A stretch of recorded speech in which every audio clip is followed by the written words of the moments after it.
This is the Comics Alternative Interviews. It's 2019. Happy New Yoe. Ladies and gentlemen, it's almost midnight, so pucker up your lips, ladies.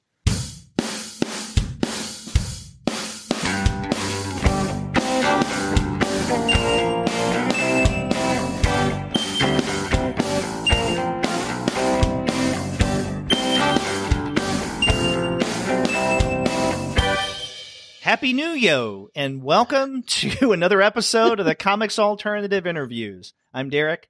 And I'm Sturge, and we're two guys with PhDs talking about comics. And it being the very beginning of a new year, of course, we're going to have Craig Yoe on the show to talk about, well, the kind of stuff that you usually talk about when you have Craig Yoe to talk with.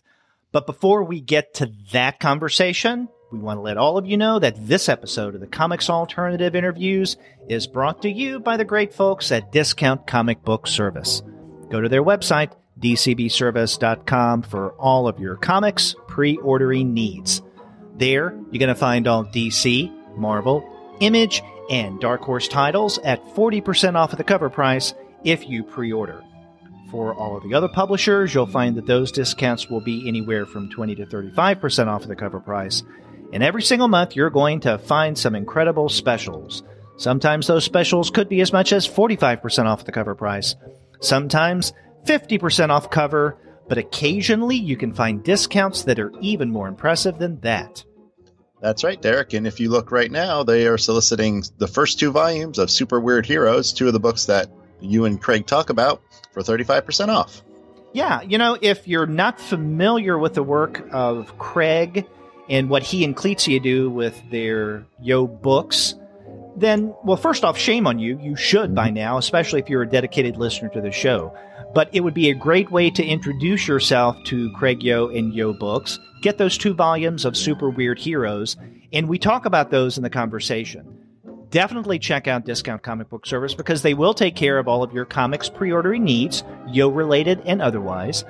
And after you do get your titles there, please send them an email and tell them that the two guys with PhDs sent you. That's right. So this is the first time in a number of episodes that you haven't said "with bells on." It's the season. The season's over. It's the new year. Yes, it is the new year. And as we mentioned earlier, because it's the new year, we have, of course, Craig Yoe back on the show for our now annual event, the Happy New Yoe Show. And this, I think, is the fourth year that we've had Craig on at the very beginning of the year to introduce the new year and to talk about the stuff that he's been doing lately and will be doing in the very near future. And I know, Sturge, that you were really looking forward to being a part of this conversation, but the timing really didn't work out for us. No, the holiday travel schedule just put the kibosh on me anyway, which bummed me out because I read a lot of these books. I mean, there's so many of them that came to us, and I really appreciate Craig sending them and Craig's publisher sending them. There was a lot for me to digest and take in. So I know I sent a couple questions that go into the interview. So I'm looking forward to all y'all listen to that, but I'm also bummed to have missed out, but I get to listen too. So I get to be a fan as well as a contributor. And I did ask Craig many of those questions that you sent me. So you were there in spirit. See, like the eye hovering above the interview. Oh God. Yeah. And you'll hear more about the eye during our conversation. So yeah, I had a great time talking with Craig. Well, first and foremost, it's always great to talk with Craig, whether it be interviewing him for the show or hanging out with him at HeroesCon every year. He's a great guy, and he has been one of the biggest and most enthusiastic supporters of the Comics Alternative from the early years. And in fact, I think I first got in touch with and communicated with Craig. It was after what book was it? I think Kanka and I looked at his collection of comics that dealt with cartoonists. Mm-hmm. If you remember that, I think it came out in 2012, I believe, maybe. And he found out about it and he emailed us and said, guys, I really appreciate you talking about that book. And he was rather effusive in his appreciation. And that's when I started to correspond with him. Eventually, we had him on the show. I think the first time was in fall of 2013. Gene and I had him on for an interview, and then he has been a staple on the Comics Alternative ever since. And in fact, as you'll hear me discuss with Craig, what we recorded for this year's Happy New Yoe show is actually the 11th time that Craig's been on the show. So he deserves several jackets, some Comics That's Alternative jackets, if we had them. Hey, but that might be something to look into. Yeah. Well, Maybe. I'll give him an extra T-shirt. There you go. 2 T-shirts. That's right. Well, he has one because he actually designed one for us. Mm-hmm. So we can make it a long sleeve or like one of those baseball style ones. Yeah. Well, maybe Mix it up a little. Maybe we can do that when we revamp the Patreon program. There you go. But yeah, we have a great time talking about not only his more recent book, like the second volume of Super Weird Heroes, the Don Winslow of the Navy collection from Dead Reckoning, Super Patriotic Heroes. And we even talk a little bit about the, I guess, paperback release of the Great Treasury of Christmas comic book stories. But we also talk quite a bit about his upcoming releases, the Unknown War, or the Unknown Anti-War comics, which will be coming out in just a matter of days. The Jungle Girls collection he does with Mitch Maglio, the Swamp Monsters book, and then several original graphic novels that he's really excited about. So we have a very fun conversation. It is actually a longer conversation than we had last year. Wow. Well, he's prolific. I mean, he's got like 20 books to talk about. So that's right. So sit back, strap yourself in, because you're in for some fun Yoe. Yo. We love all the stuff from your books, and we look for the upcoming titles. They don't cost a whole lot of dough. That's why we say yippee-yi-yo. You too can buy all of your books.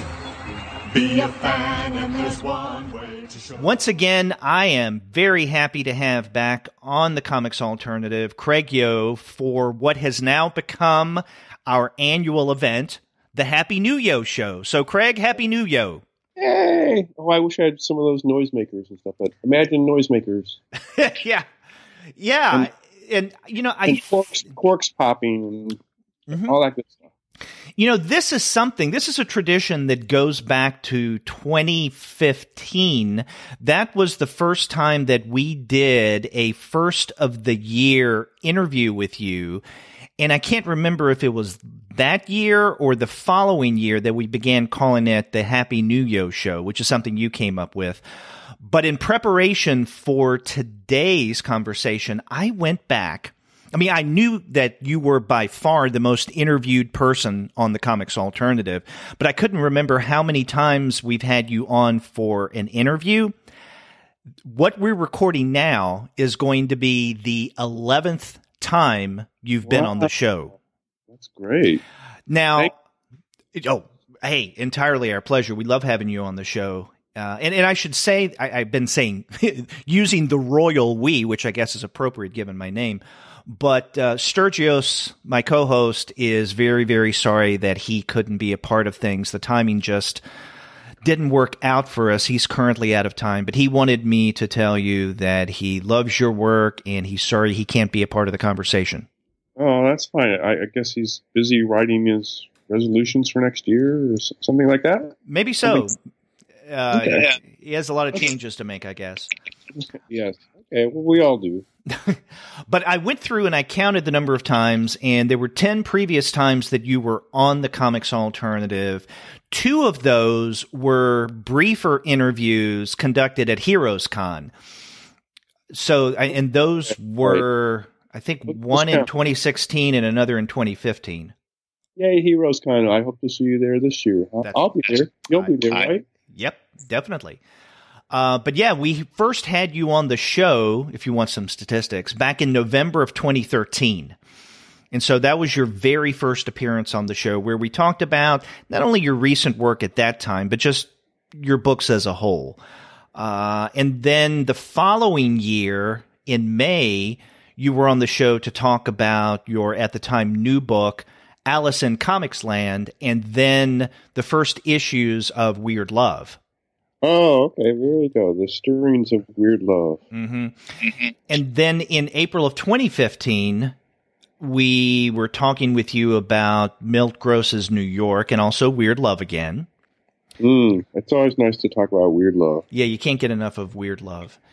That's true. And then, the other shows have been either HeroesCon interviews or the Happy New Yoe show. But it was surprising to me that I only had you on the show twice this past year. Obviously, the Happy New Yoe show that went up January 1st of 2018. But then, back in May, if you recall, I spoke with you, Raphael, and Neil Adams about the book that you guys did together, We Spoke Out. Right. That's been our big book of this last year. Amazingly, it's still getting press. We recently had a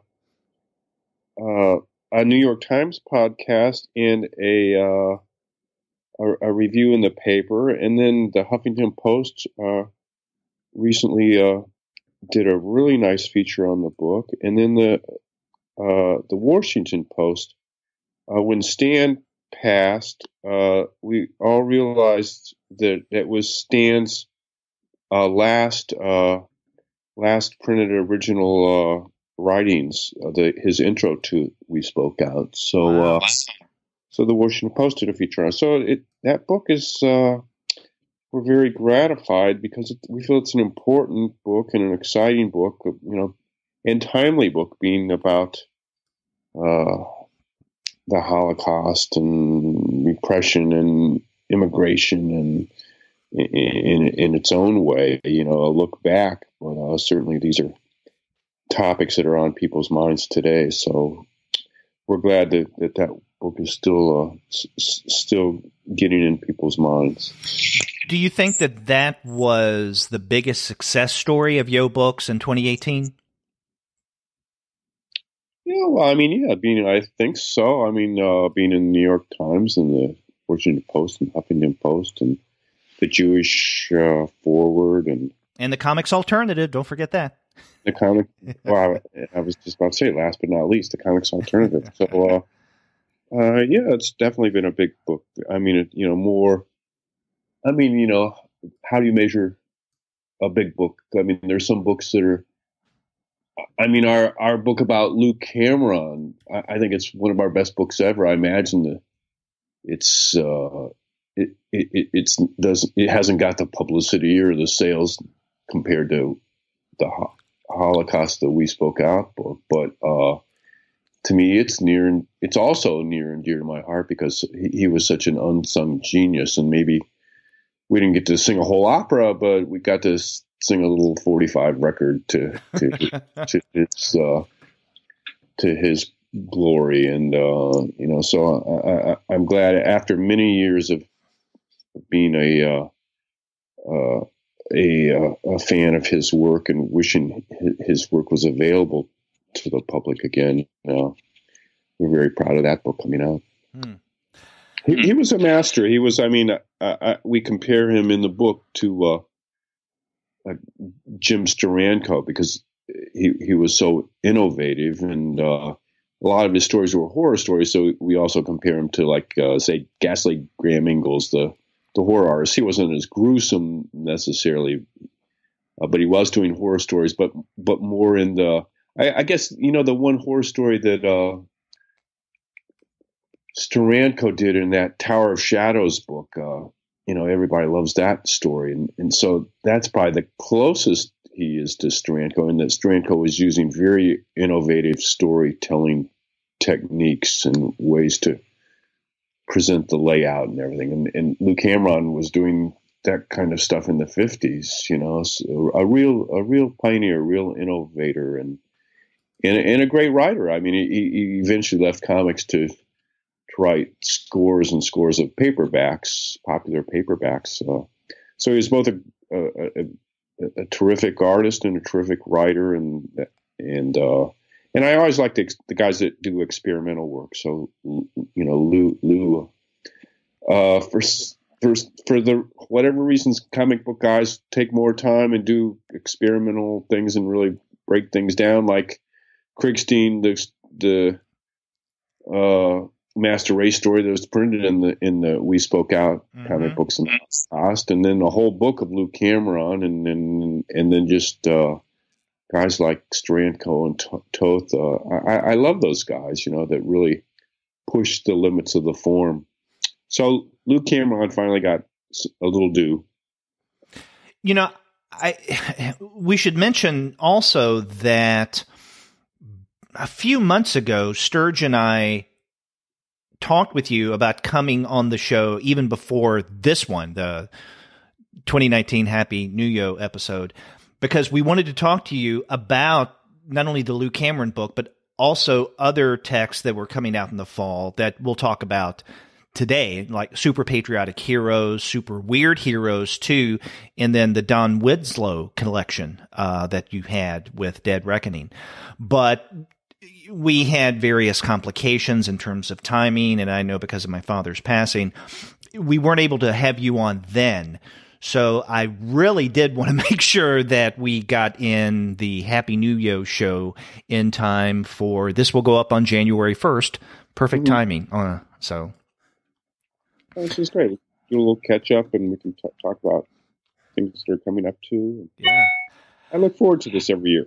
I do too. I look forward to talking with you, whether it be for the podcast or, seeing you at HeroesCon and hanging out and having dinners and lunches together, and me not getting you the kind of drink that you ask for.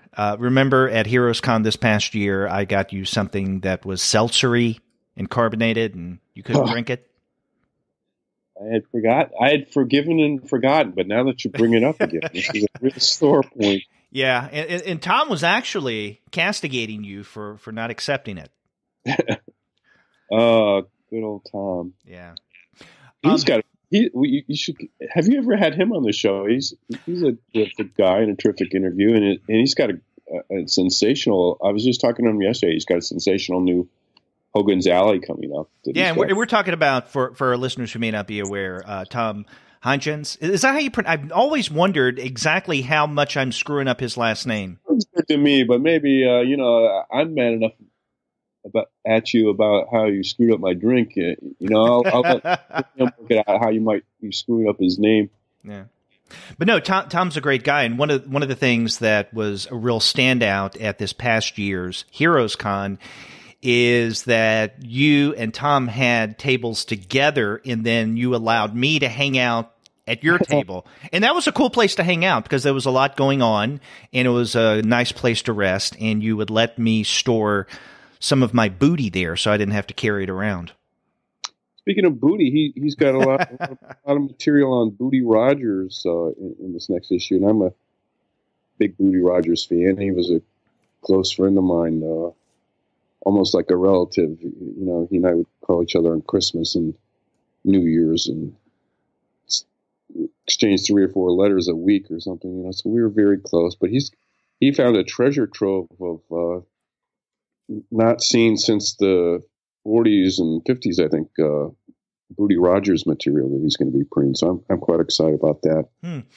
I have talked with Tom when I've been at HeroesCon, so he has been on the podcast. But I was thinking just the other day that it would be nice to have him on for a regular interview like we usually do with you, where we can talk over Skype and that'd be good and whatnot. So, okay, I was looking back over 2018, this past year, and unless I'm miscounting, you have had 10 books come out over the past year.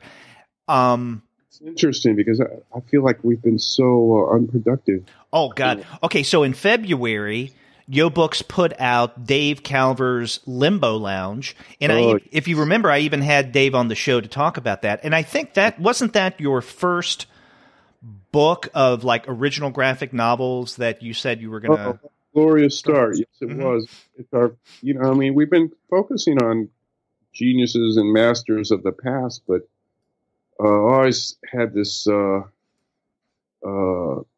strong undercurrent desire to do new material of that caliber. And lo and behold, Dave Calver came along, and I actually had worked with him years ago when I did a book called The Art of Mickey Mouse, which was a Mickey Mouse interpreted by great artists and illustrators of that time. Gosh, to say that time, I guess was a while back. It was in the early 90s. But Dave did a brilliant piece then for that. And so then I'm not even quite sure how we hooked up again, but he was working, just beginning to work on the idea of a graphic novel. And being a big fan of his art, I just knew it would be something special. And he didn't in any way let us down. I mean, Limbo Lounge is an incredible ride. It's so surreal and beautifully drawn, and has this depth to, a lot of stuff to chew on in there, and it just all came together. And he's got fans that gave us quotes like Roz Chast, who sang the book's praises, and so we were really quite excited to do our first novel and Dave's first graphic novel together. So that was a great start. We've got some other ones that we think are in the same league coming up this next year by, again, some incredible people from the illustration world who are doing their shot at graphic novels and stuff. So, and I want to talk with you about some of those later. This will more graphic novels. Yep. Mm-hmm. Yeah. So the Limbo Lounge came out in February. In March, you had your next collection of Weird Love comics. So This Is Love, which I love that cover. And then in April, you had the book that Dark Horse. Sure you're reading this publicly because that cover was kind of kinky. It was. And then you had in April, Dark Horse release Reefer Madness. Also in April, We Spoke Out, the aforementioned that we discussed. And then in May, you had both the 6th Haunted Horror Collection, Nightmare of Doom, as well as Lou Cameron's Unsleeping Dead. In August, Super Patriotic Heroes. In September, The Best of Don Winslow of the Navy, which came out from Dead Reckoning. And then in October, Super Weird Heroes 2, Preposterous but True. And then you rounded out the year just last month in November, as we're recording this, with the paperback version of The Great Treasury of Christmas Comic Book Stories. So you were very busy in 2018. I am kind of worn out just hearing all this, but some of those were, the Christmas was a reissue. Mm-hmm. And, Haunted Horror, we gathered those stories together in comics and then packaged them into a hardback. So some of them weren't overly difficult. I often say that there's some books that are less difficult than others, but there are no easy books. This is, believe it or not, it's kind of hard work, to put all these together and balance all these spinning plates and make this happen. And Clizia and I enjoy it. It's good, honest work, I would like to think, but it takes a lot of effort. Many hours go into each, or hours. It can be measured days and months, and sometimes years. I'm working on now some books I've been working on, thinking about for 10 years, and some of my books have had those kind of long gestation periods. Now, Super Patriotic Heroes, all of a sudden, that popped into our head, and we actually did that pretty quick because we wanted it to come out for July 4th. I can't remember whether we made that or not, but it was a worthy goal to bring it out for our nation's birthday. But maybe it was Happy Belated Birthday, USA. I can't remember, but some books are less difficult, but none are easy. I recall at HeroesCon this past year, you had mentioned something about discontinuing Weird Love. Is that definitely the case? Is this last volume that came out in the spring the last one? Yeah, I imagine it's going to morph into something else, but it was a very popular title, as was Haunted Horror. Haunted Horror has also been has taken a change, made a change. It was really a very pragmatic business kind of thing in that the printing costs of floppy comic books have our sources have gotten more expensive, and so we were just starting to lose money on Weird Love and Haunted Horror. So we're kind of just taking a breather, and we're continuing to do Haunted Horror in hardback form, probably. And Weird Love, we have some ideas for some special issues that we're going to be putting together, but I'm not quite sure when those are going to bubble to the surface, because there are some other really special books I'm working on right now. So I'm not quite sure when we'll get back full force on Weird Love and Haunted Horror, but we will. They're not dead. They're just on hiatus. On hiatus, or they're buried in the ground like zombies, and they will dig again. out. Yeah, they will rise again. Well, that's good to know. But it does seem, so you're saying that with Haunted Horror especially, we can still see collections of like hardbound editions of Haunted Horror, but not the individual comic book? Yes, I think so. I can't promise you exactly what the formats will be, but we're continuing reprints of horror comics. We tried an experiment semi-recently of doing some paperback horror collections, and first,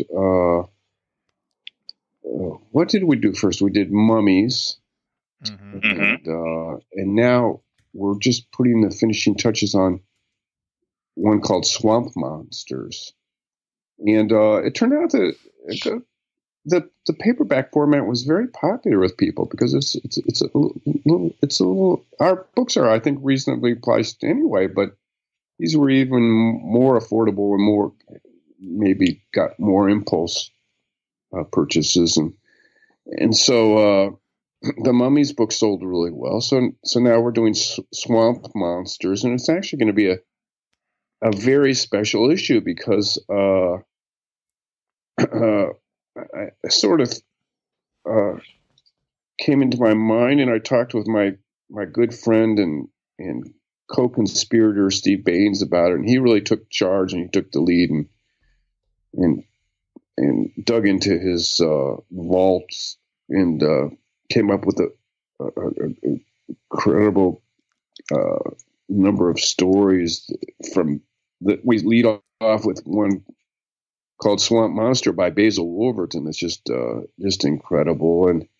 But the really great thing is both Steve and I are big fans of Stephen Bissett, and so we came with our hat in our hand and asked him humbly if he would please write an introduction, as he's a teacher and he's an artist, and in the latter capacity he's famous for doing DC's Swamp Thing. So we just thought he would be a perfect intro writer, and he very kindly agreed, and we just in the last couple of days got his introduction. He's done some special artwork for it, and it's really going to be an incredible kind of thing. So that's going to be a great book. We're real excited about that. So we're going to continue to be doing collections of haunted and horrific and pre-code material, whether we collect by subject matter like Swamp Monsters, or by artists like Lou Cameron, or just general collections, anthologies like Haunted Horror. We'll keep at it, because we just realized we put little numbers on the spine for the for the hardback collection, the Chilling Archives of Horror Comics, and I just put the 25th one up there, and I'm thinking, wow, we've done 25 of these. It kind of blows my own little mind. I remember last year talking with you on the Happy New Yoe show, and you had said that the kind of packaging that you had with the Mummies book, kind of smaller in size, more like what people may consider like a typical graphic novel, softbound, was maybe a direction that you wanted to go with some of the Yoe books. And so you're saying that Swamp Monsters is going to have the same formatting? Yes. Exactly. Okay. It'll be kind of a complete piece to Mummies. Okay. And you think that kind of softbound, smaller than your hardbound volumes would make the text more appealing to comics readers? Well, it's just. I mean, people like things in so many different formats, and I like to experiment with different formats. And so, I mean, I'm working on a new book right now. It's top secret, but it's going to be like a small square book, and it'll be like not much bigger than your outstretched hand, So, like, I mean, I think it's fun to do different formats. I mean, even I guess we're going to be talking here about the Unknown Anti-War comic books. We kind of did a slightly different shape and size on that one. It's just nice to get away from any one certain size and shape, And I mean, I think as a creative person, I like variety, and also some of the material just fits better in different kinds of ways. I mean, we once did a giant history book on the Archie Company, and I was very proud of that book. But a book club, I think it was the Science Fiction Book Club, wanted their own exclusive edition. So our printer shrunk that down, and we're thinking, oh my gosh, our big, beautiful coffee table book shrunk down. What's that going to feel like? And when we opened the box, we were just actually kind of delighted. And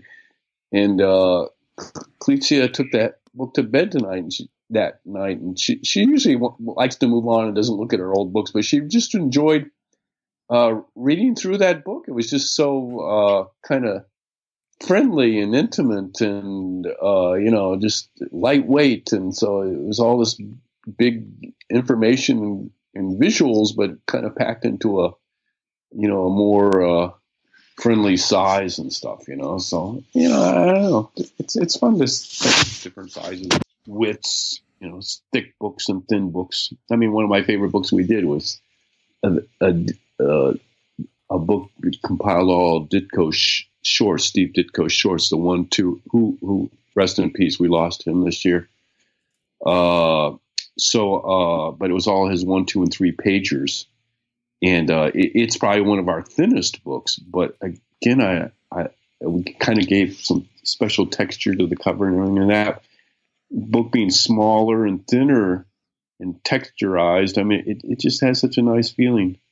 Gosh, yes, we lost Steve this year, which we're very sad about, and then of course Stan. And Steve, I think we've done at least 5 books of his, and we're putting finishing touches on a book, another Ditko book right now. It's kind of great in that we took the best. We did these big, thick, giant. Speaking of shapes, what is it? Shape changing, or what's that term these days? Shapeshifter. Speaking of shape shifting, wow, that's a tongue twister. So we shape shifted the 2 best Conga stories from the big giant volume we did, and the 2 best Gorgo stories from the big Gorgo collection we did, and we put them into a smaller paperback. Again, a friendly monster offering, and but those are going to have great introductions, and we're using a new speaking of technology and formats, we're using a new innovative format that I call Flipism. Flipism it's going to actually have two covers, one on each side, and you read through one side, the Gorgo side, and the book is called Ditko Monsters, Gorgo versus Conga, and you read through the Gorgo side, and then you flip it over, and then you read through the Conga side, and then you kind of get to choose. It's interactive. You get to choose your favorite monster. You can let us know through email or Facebook or something, through social media. Which one you think? Who would win in a fight? The Hulk or Superman? We think a better fight is Conga versus Gorgo. So you get to read what we think. When I say we think are our two best stories, we actually have a new editor on this. There's nothing. No one understands the coolness of monsters more than an 8-year-old mind, and so we drafted our son Griffin Yoe to edit the Ditko Monsters book of flippism, Gorgo versus Conga. So he's chosen actually the best Gorgo stories and the best Conga stories. So we're really honored that he's making his editorial debut on this particular book, and he's into monsters, and he read the thick Gorgo and the thick Conga books cover to cover and chose the very favorites. So we're very confident that with his 8-year-old boy mind that he's going to have the very best stories. But worthy of his great selections are the great intros we're going to have. First, Tony Isabella is taking the Gorgo. He's on the Gorgo team, and Tony Isabella, who has written for Marvel and DC and is a grand, glorious, wonderful fella. He's a big, longtime Gorgo fan, and so he's written the intro for that side of the flippism book, and the other side, making his comic book field editorial debut is Steve Ditko's nephew, Mark Ditko. And Mark is not only taken Conga's, is in Conga's corner in the fighting ring, but he's written a very fascinating, because he has, had that wonderful relationship with his Uncle Steve. He's written about Uncle Steve and what it was like having him around, and having Uncle Steve do special sketches for him, like when he asked him to do a drawing of an ape. So he's got a Conga-esque original piece of artwork that he's kindly lent us for his introduction. So this is an unpublished work by Steve Ditko, and it's a beautiful, great drawing. We're very excited to publish it. That's never been seen by human eyes, just ape eyes. And then he's got a really nice photo to accompany his intro of him and his brother and Uncle Steve. And so we'll get to read about and see another side to Steve. It's going to be a fascinating little book. Yeah, I remember in the December previews catalog, Sturge and I, when we were recording that episode, we came across in the IDW section this flip book that you're describing. And I remember Sturge mentioning something about this, and he was particularly curious about it. And I had told him, I don't think he knew about it before, but I said, I would bet you that what Craig has done is to take some stories from the Ditko's Monsters Congo book and then some stories from Ditko's Monsters Gorgo and include them in this kind of flip book manner. So so that's what you've done. I was right in my supposition. You're very astute. So yeah, I mean, you've just got a lot going on here, and one of the things that I think is notable about this year's publications is that I think one first notable thing we've already mentioned, and that is this line of original graphic novels. You started the ball rolling with Caliver's Limbo Lounge, and then we have some coming up in the new year. But also, it's notable that not all of the books that you published over the past 12 months have been published through IDW. I mean, there is Reefer Madness that came out in the spring, and I know that you were talking with me about a year and a half ago, I think it was at a HeroesCon, about the upcoming Reefer Madness and why at Dark Horse. Remind me of the reasoning behind this and your relationship with Dark Horse and your decision to publish Reefer Madness through them instead of through IDW and the Yoe Books imprint. Well, we've had a very long relationship with Dark Horse. For well over a decade, I think we actually didn't do books for them, but we did sculpting for them. We sculpted this line of classic comic strip characters, and then also we did Marvel and DC characters, and as kind of a inspired by these old cereal box premiums you used to get in, I think, Post cereals, and they were these about 4-inch high, 5-inch high figures of classic characters like originally, of the Phantom and Barney Google and characters like that. And so we actually redid the Phantom and Barney Google, but we did a lot of other characters that Post serials didn't originally do, and like Wonder Woman, and then again we got into Spider-Man, and then a lot of comic strip characters like Pogo and Nancy and Sluggo and things like that. So we had this long relationship with him doing that, and the fellow we worked with was my friend Dave Scroggie, who was a comic collector friend from junior high. So we go back over 50 years, sharing our love of comics. And through David, I got to know the head of Dark Horse, the founder and head, the esteemed Mike Richardson. And he all through those years of working with him on sculpting, he was always bugging us, "Hey, why don't you do? I love the books you do for IDW. Why don't you do some for us?" And so IDW's our first love, so to speak, but we're into weird love, so we're we're not publishing wise, we're not monogamous.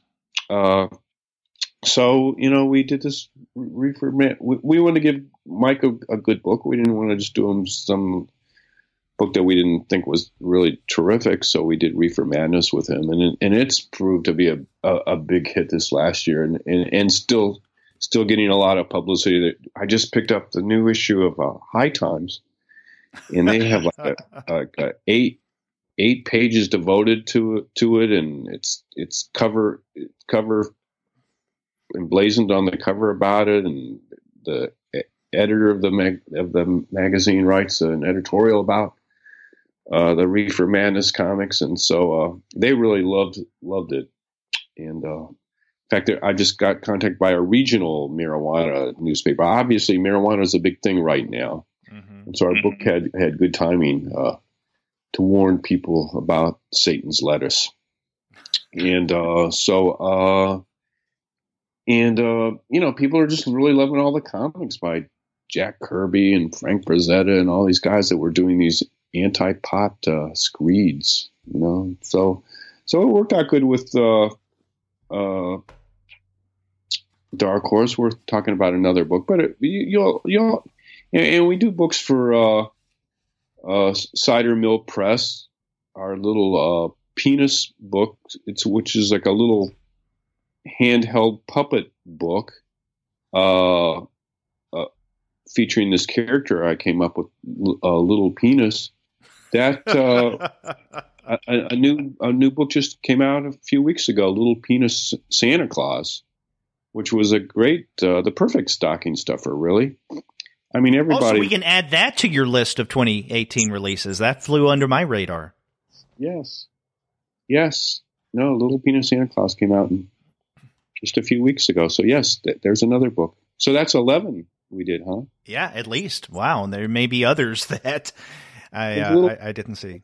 the whole book, or is diminutive size make it a half a book? Or anyway, everybody likes a little penis for the holidays, so it sold real well.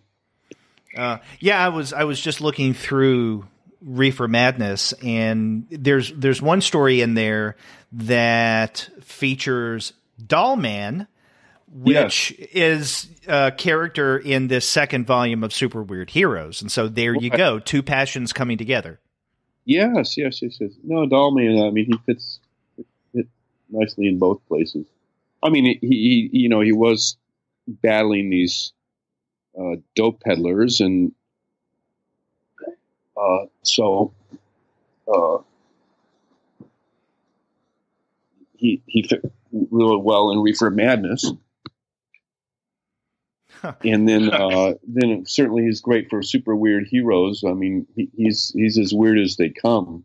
I mean, starting with his name, Doll Man. I mean, I don't know. Did it not have the same cachet back in the 40s when he came up with it? I mean, what kids think of a heroic type of person named Doll Man?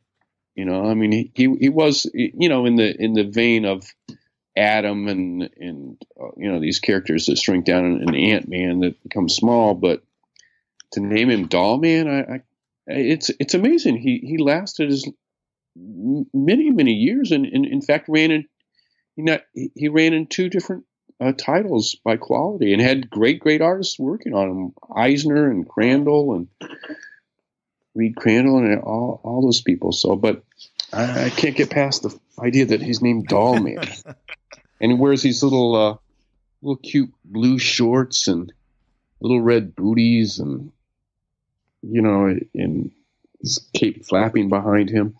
He's got legs. He's in two of our books this last year. And another book that actually really surprised me, that is not an IDW one, and it surprised me because I didn't expect it, and also I was unfamiliar with this strip, and that is the one that you did for the publisher, Dead Reckoning, the best of Don Winslow of the Navy. And I'm wondering how that came about. Well, you know, I think we often talk about HeroesCon because you and I get together and eat and drink the correct kind of drinks down there together, and it's just such a friendly convention where you're really just, it's kind of like a reunion type convention for me. So, and I love that convention.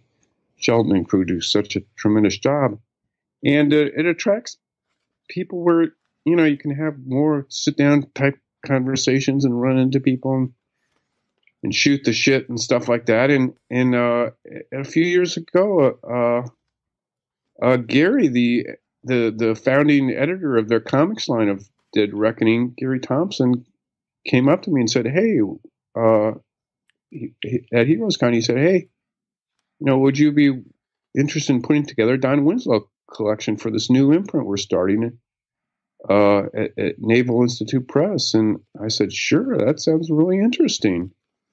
And I had never paid too much attention to Don Winslow, but certainly, I mean, you know, if you look and dive into Golden Age comics, you're going to run into him. He was he had a major comic book with a major publisher, Fawcett. And so I was certainly aware of him, and it just sounded interesting.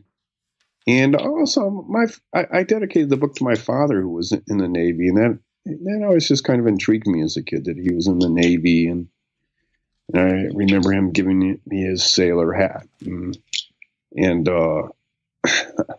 I even remember, like, when I was like a young teenager, thinking about, oh, maybe someday I'll join the Navy. And, my life kind of changed. This was in the early 60s, but as I got into Vietnam and everything, like I found myself not really sympathetic to joining any kind of military organization, and became a conscientious objector. So it was a little strange doing Don Winslow for the Naval Institute Press with my being a pacifist. On the other hand, I was wearing my sailor hat or my historian's hat rather, in that, I found him a fascinating character in comics history and culturally. And so, and it turned out Gary was and his associates were so terrific to work with. It was a incredibly fulfilling and worthwhile and enjoyable process working with them, and I think the book has been very, very successful. Well, what's interesting about this is I didn't know about Dark Reckoning until this past year, and Dead Reckoning, yeah, and in one of the they just started this last year. Okay, yeah, and I can't remember which one, but in a month's previews catalog, I remember seeing a section for Dead Reckoning, and I wondered, what kind of publisher is this? And I saw some of the titles that were solicited, and they all had to do with war titles in one form or another, or military comics in one way or another. But I remember contacting someone at Dead Reckoning and asking for more information about the kind of comics or graphic novels that they put out, the collections and what have you, like Don Winslow of the Navy. And I got a notification about a week later from UPS that a package was arriving, and the sender was, what was it, Naval Institute Press? And I thought, what the hell am I getting from the Navy or this publisher that seems to have an official military title to it? Yeah. And lo and behold, that publicist that I communicated with had sent me copies of several of their releases, and that's how I found out about the Best of Don Winslow of the Navy. And I didn't know that you were associated with it. So when I opened the package and saw this book, it's like, oh my God, that's Craig. Yeah. Well, it surprised me too. So it was a nice surprise. It was a terrific surprise. Again, the people were super to work with, and I'm not surprised they assertively sent you that package. Their publicity people are terrific, and Gary's just top notch. And I have another book in mind that I'm going to pitch them, because it was just so terrific to work with them. And again, the book has gotten it's gotten a lot of reviews, and very positive reviews, and these people from the Navy and their families, they most, like you say, is original graphic novels. But Gary had this idea, like, let's do some classic material too, and that's just gotten a warm reception from all these Navy folks, and a lot of reviews, and obviously, like anything, there's a whole world out there that we don't know, but there's all kinds of blogs and magazines and associated with Navy personnel, and it's gotten a lot of press. And in fact, Dead Reckoning is so supportive that they liked Don Winslow so much that they put Don Winslow on their holiday catalog cover, and then little vignettes of him throughout the whole catalog. They took panels, from stories that we had printed in there of Don Winslow skiing, kind of festive holiday related imagery and stuff, So it made a wonderful catalog, and it's a wonderful company with wonderful people, and I think the book's a lot of fun. It not only has classic World War II era stories, where you're going to see him in the Pacific and fighting, the enemies of those times, and Nazis, etc. And but then once the war is over, they're trying to kind of, at Fawcett Publishing, they're trying to find their footing and get their land legs or something, because they're not out in the Pacific Rim fighting battles anymore. So they take Don Winslow to this. He gets lost on this island of 8-9 foot green Amazons, and he takes a trip to Mars, and he has a kind of a horror comics are becoming popular. So he comes in contact with some ghost ships, and so it's fascinating to see.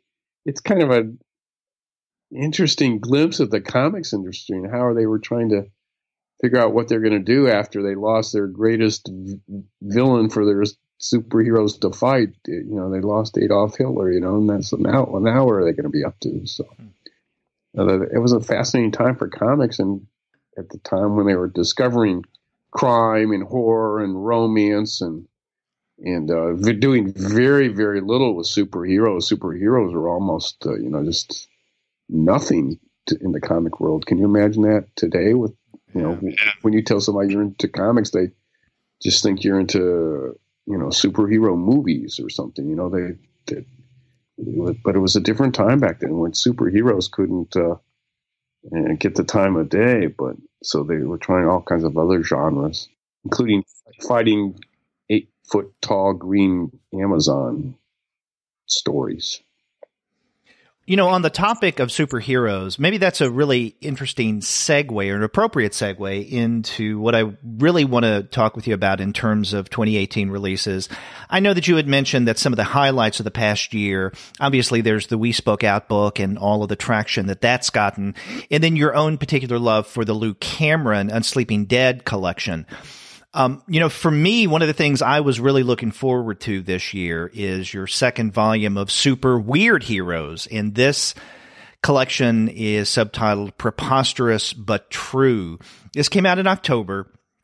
And I was also very excited at the very end of this collection of seeing that we can look forward to a third volume of Super Weird Heroes, which I wasn't aware of. So that was a nice surprise for me.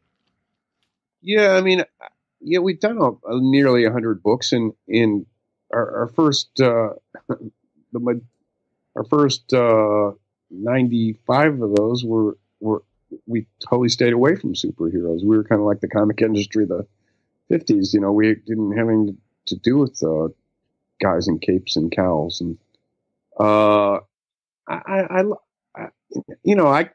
really got passionate about comics. I grew up with Uncle Scrooge and Little Lulu when I was a wee lad, but then as a teenager, I got hooked into comics with Spider-Man and Fantastic Four, Doctor Strange. And so I dug superheroes, but I, like some people, I kind of took that path where I kind of became disinterested in superheroes, and I foolishly sold all my complete Marvel collection and just bought funny animals and oddball kinds of things. And but we came back to superheroes with our first volume, but we did it different. We didn't do the cool slam bang superheroes. We did the weird, offbeat, strange, kind of funny, bizarro superheroes, as one would expect from Craig Yoe.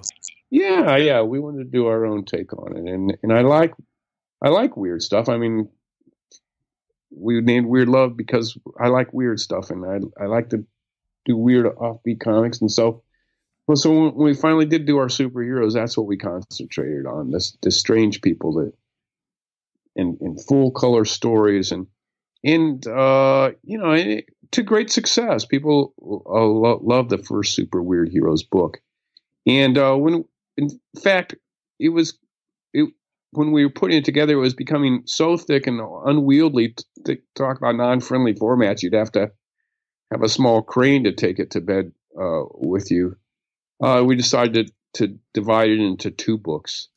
And so we knew there would be a second follow-up volume. And that was assured when the first volume was such a big success. So yes, in October, we brought out the second one. And this Heroes, it's not like, oh, these ones are almost weird or almost bizarre or almost wacko. They're every bit as wacko as this first weird league of bizarreness. So we're quite excited about that. I think it's one of our most. I think it turns out these. I don't know why we waited so long. It turns out these Super Weird Heroes are some of our most fun and most popular books.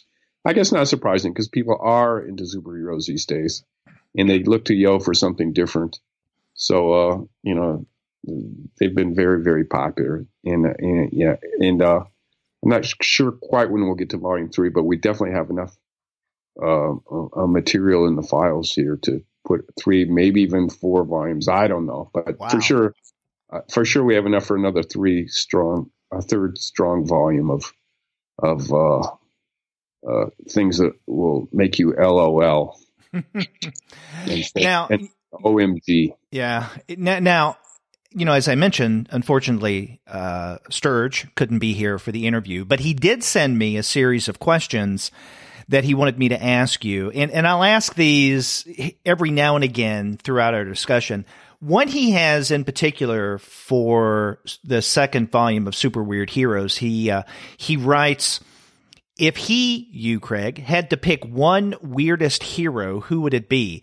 And then Sturge adds, I'm pretty partial to Hypnox myself.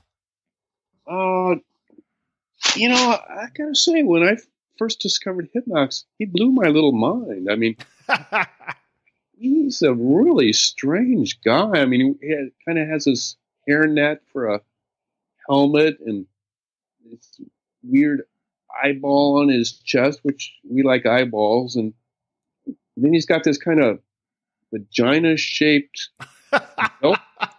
buckle around, girded around his loins, and that's weird. Yeah, he certainly is a weird kind of superhero, and very, very little known. I think he only had 2 or 3 stories, and they're very, very expensive. We really had to pull in some favors to get copies of those stories to print. But yeah, I love Hypnox. I mean, it's weird. I'm just paging through the book now, though. I mean, it's just like one weird hero after the other. I mean, I like the eye. Speaking of eyes, I mean, the character that's just a giant eye that just kind of spiritually appears out of nowhere and intimidates villains and gives spiritual advice to heroes, and I mean, the eye's pretty weird. I mean, Rackman, who's he's not like Dollman becomes small. He's a midget. He's from a family of midgets, and he fashions these kind of spring type legs that help him to peer into windows. In fact, one panel shows him like peering into the windows of these young ladies, and sort of he's kind of creepy, but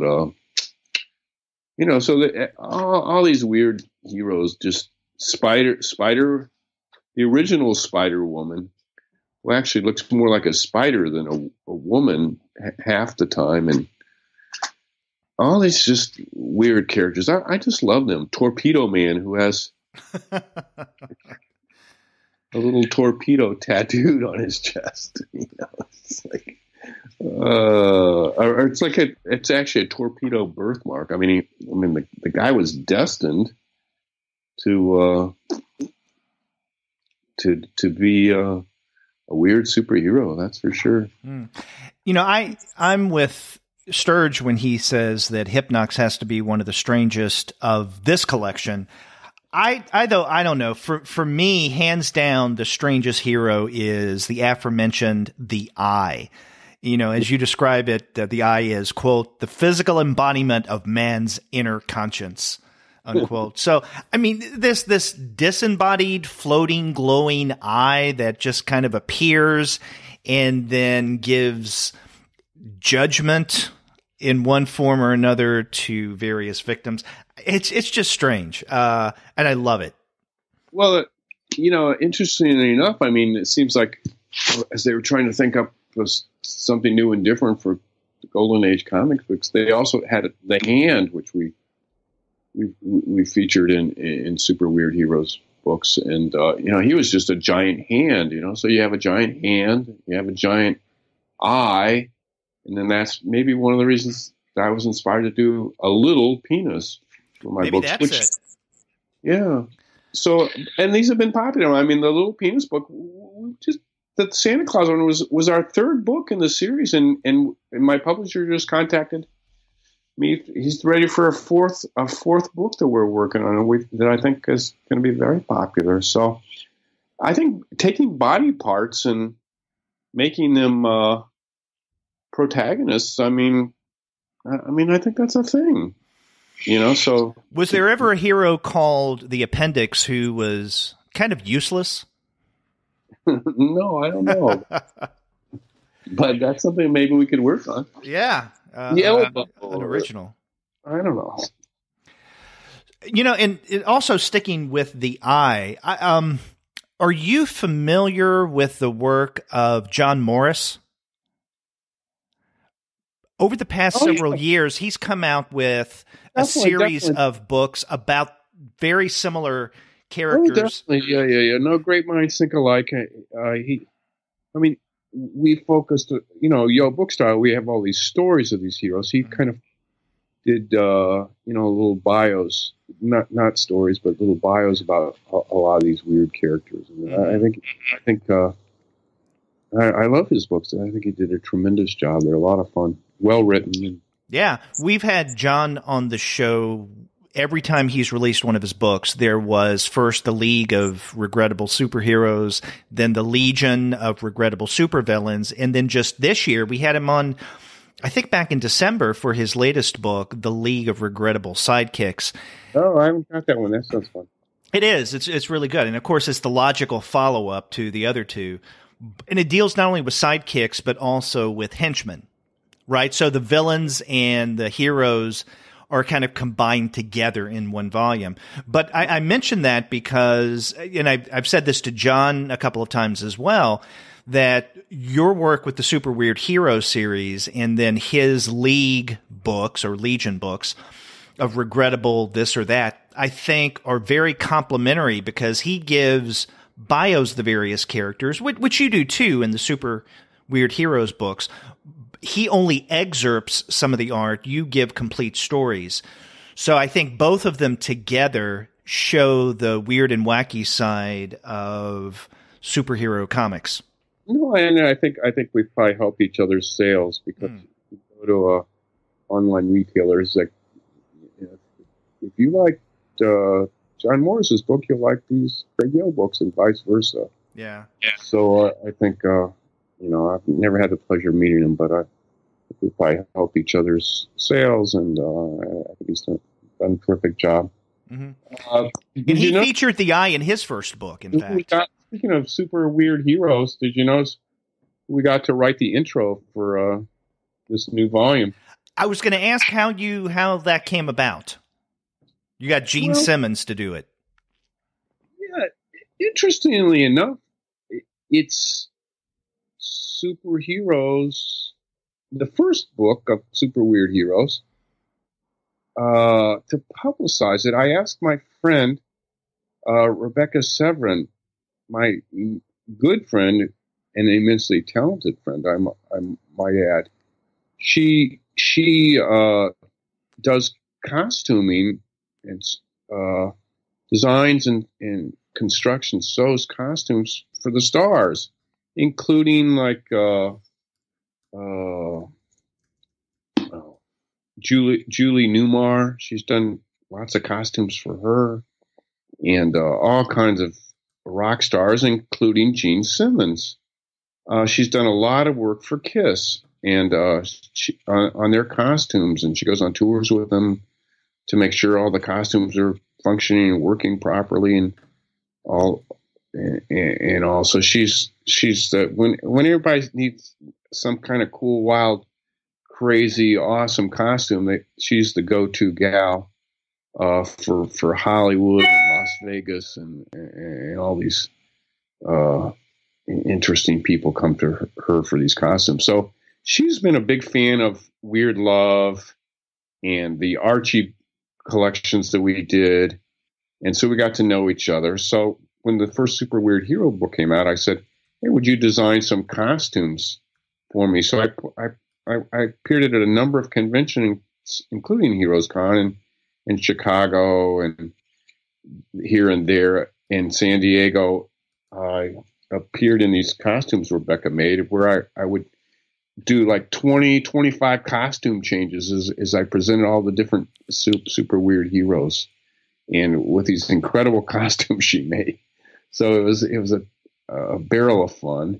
And but when it came time to do the second volume, I go, hey, speaking of friends, could you ask your friend Gene Simmons if he would write an introduction to this next book? So I'm much in debt to her for not only helping me promote the first book, but for getting Gene Simmons to do the intro to the second one.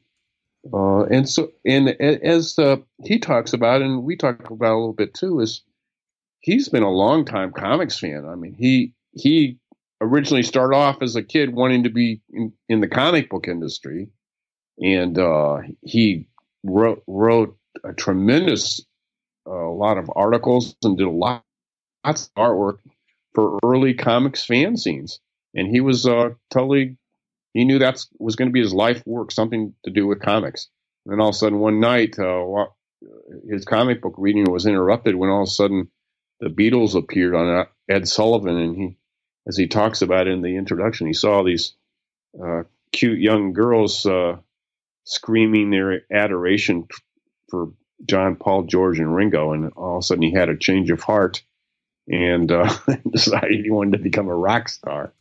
So he took a lot from the comic books, obviously, to concoct his super group based on superheroes. And so obviously Kiss is very inspired by super weird heroes and cool heroes and things like that. So he was happy to do the intro, and we were thrilled to have him do it. So do you have a particular, getting back to what Sturge was asking, do you have a particular favorite, or is it like your children? You can't just pick one. Oh, you're right. I just agreed with him that hip hop. And I agree with you that the eye is weird. Gosh, I don't know. You put me on the spot. I mean, I think Kangaroo Man's pretty cool. With his talking, speaking of sidekicks, he's got a talking kangaroo sidekick. And I don't know. I just love them all. What can I say? They're all, the weirder the better for me, but I love them all. They crack me up. But you know who my real heroes are?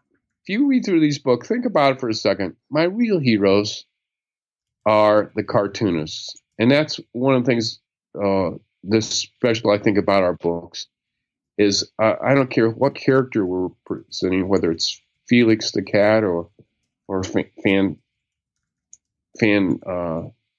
Tomo. We're interested in the people behind them. We're interested in the cartoonists. So for every single story, and these are thick books, the Super Weird Hero books, for every story we introduce not only the character before each story, but we introduce the people behind him. And I'm very proud that both books have biographical material on some of the more obscure artists that has never been printed before.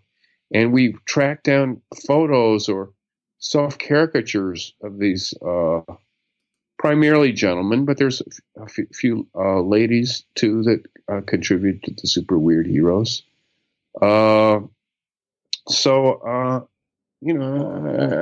think if you read enough Yoe books, you're going to realize that for me, the superheroes are the cartoonists who came up with all the different types of characters and drew all the pictures. Those are the people I really admire and love. Mm. Another question that Sturge wanted me to ask you, and this could apply not only to the Super Weird Heroes volumes, but also to the vast majority of the books that you put out. And his questions are: how difficult is it to get the coloring right on these books? How difficult is it to reproduce the artwork? Speaking of the artists. Well, Clizia does a tremendous job doing that, and it's interesting. We get a lot of praise and accolades for her work because she really does spends hundreds and hundreds of hours every year restoring these comics, and yet it's interesting sometimes, like some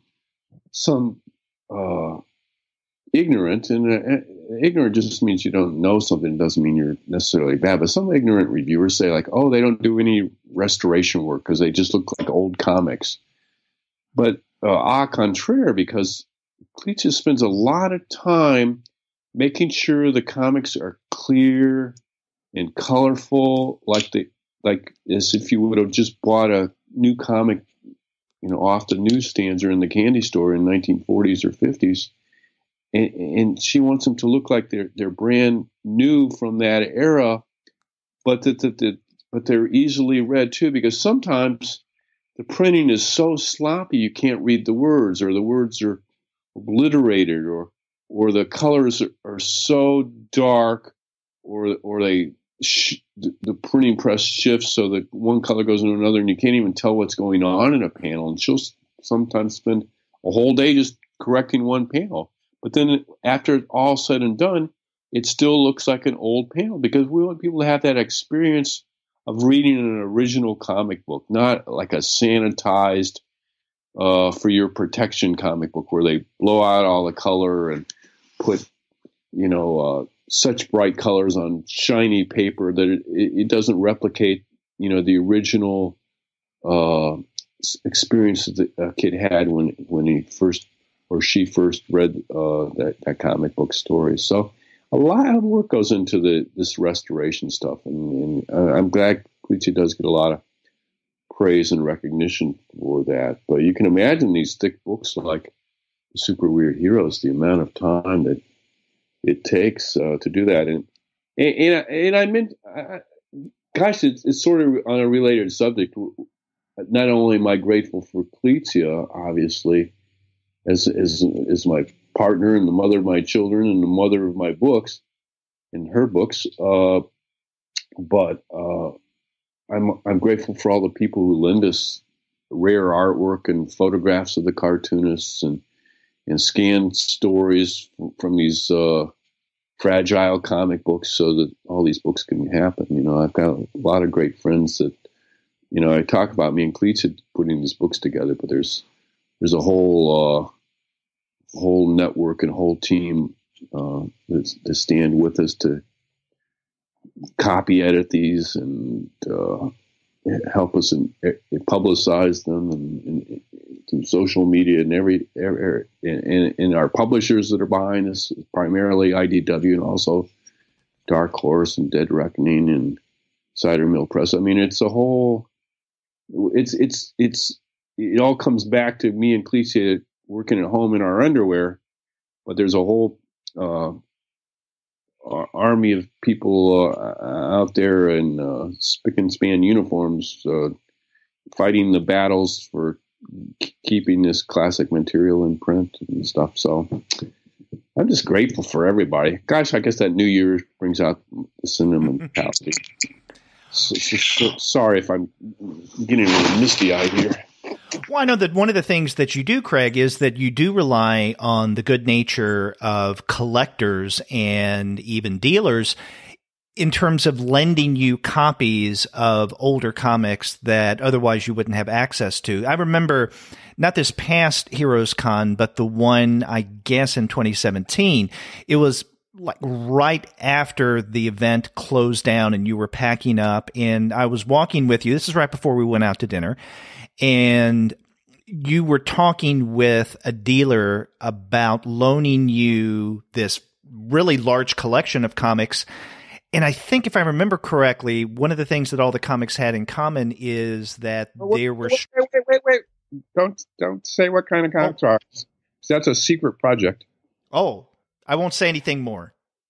Well, I mean, no, you're right, though. I mean, HeroesCon has actually been very important to me and Shelton and his crew, and it's a great place to find old comics and people who deal in old comics. And you know, friend Rich there had a huge collection of comics he had just got in, and I said, "Wow, I would love to work on a book with some of this material." And he said, "Well, take them." But there was like 2 giant long boxes full of comic books, hundreds and hundreds of comics, and valuable ones. But he generously let me, take them away from his table. I guess you helped me carry them back, and take them home. And so, and I kept them for well over a year until he generously said, "Hey, I want to help you get down to the convention in Houston." So he brought me down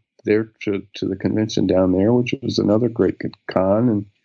And so friends like that, I mean, who needs enemies? I mean, that's wrong. Wait, that's the wrong use of that phrase. Yeah. No, with friends like that, who needs better friends? Yeah. That I don't need to worry about enemies, so, he's a great guy. Shelton's great for bringing me down to HeroesCon and all the people who scan and lend me things and dealers. And yeah, it's a whole network of people that put these together. It's quite amazing. And it's a great time because, there is social media where we can let people know about these books and reach out to people who have these books and people are interested in past work, and it's a great time to be doing this. It's quite exciting. Another question that Sturge wanted me to ask you, and again, this can apply not only to the Super Weird Hero comics, but about everything else you do. He wonders how adept you are at identifying artists by examining the artwork at this point in your career, and he calls you a one-man Grand Comics database. Well, that's very nice, and I would sheepishly quote him because I mean, Grand Comics database is an invaluable resource, and I'm so glad Sturgis brought this up though, because that's some of the people that I didn't mention in my glowing praise of all the people who help us are the people who help identify artwork. And Jim Von der Bunker goes over every single one of our books and helps us identify which artists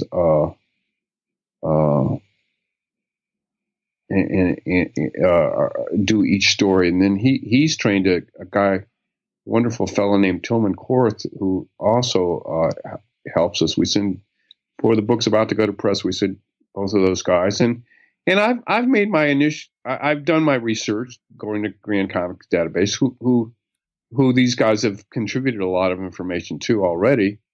And I've made my guesses. I mean, I have been reading these and looking at these kind of books, and mostly from an art angle for over 50 years. So I think I am good at identifying artists. And so I've made my initial, done my initial detective work, as to who did the artwork for the stories. And, but then Jim or Tillman correct me, or we argue together. And so sometimes you'll see that credit that this story is attributed to Joe Schmo. That's because maybe we didn't quite come to agreement as to who did the artwork. But one of us strongly thought it was so and so, or Joe Schmo, or Josephine Schmo, and so we attribute it to them. So this thing of identifying Golden Age artwork is really quite a fascinating kind of thing, because the artists didn't sign their work for a variety of reasons. Many of them were ashamed of the work they were doing.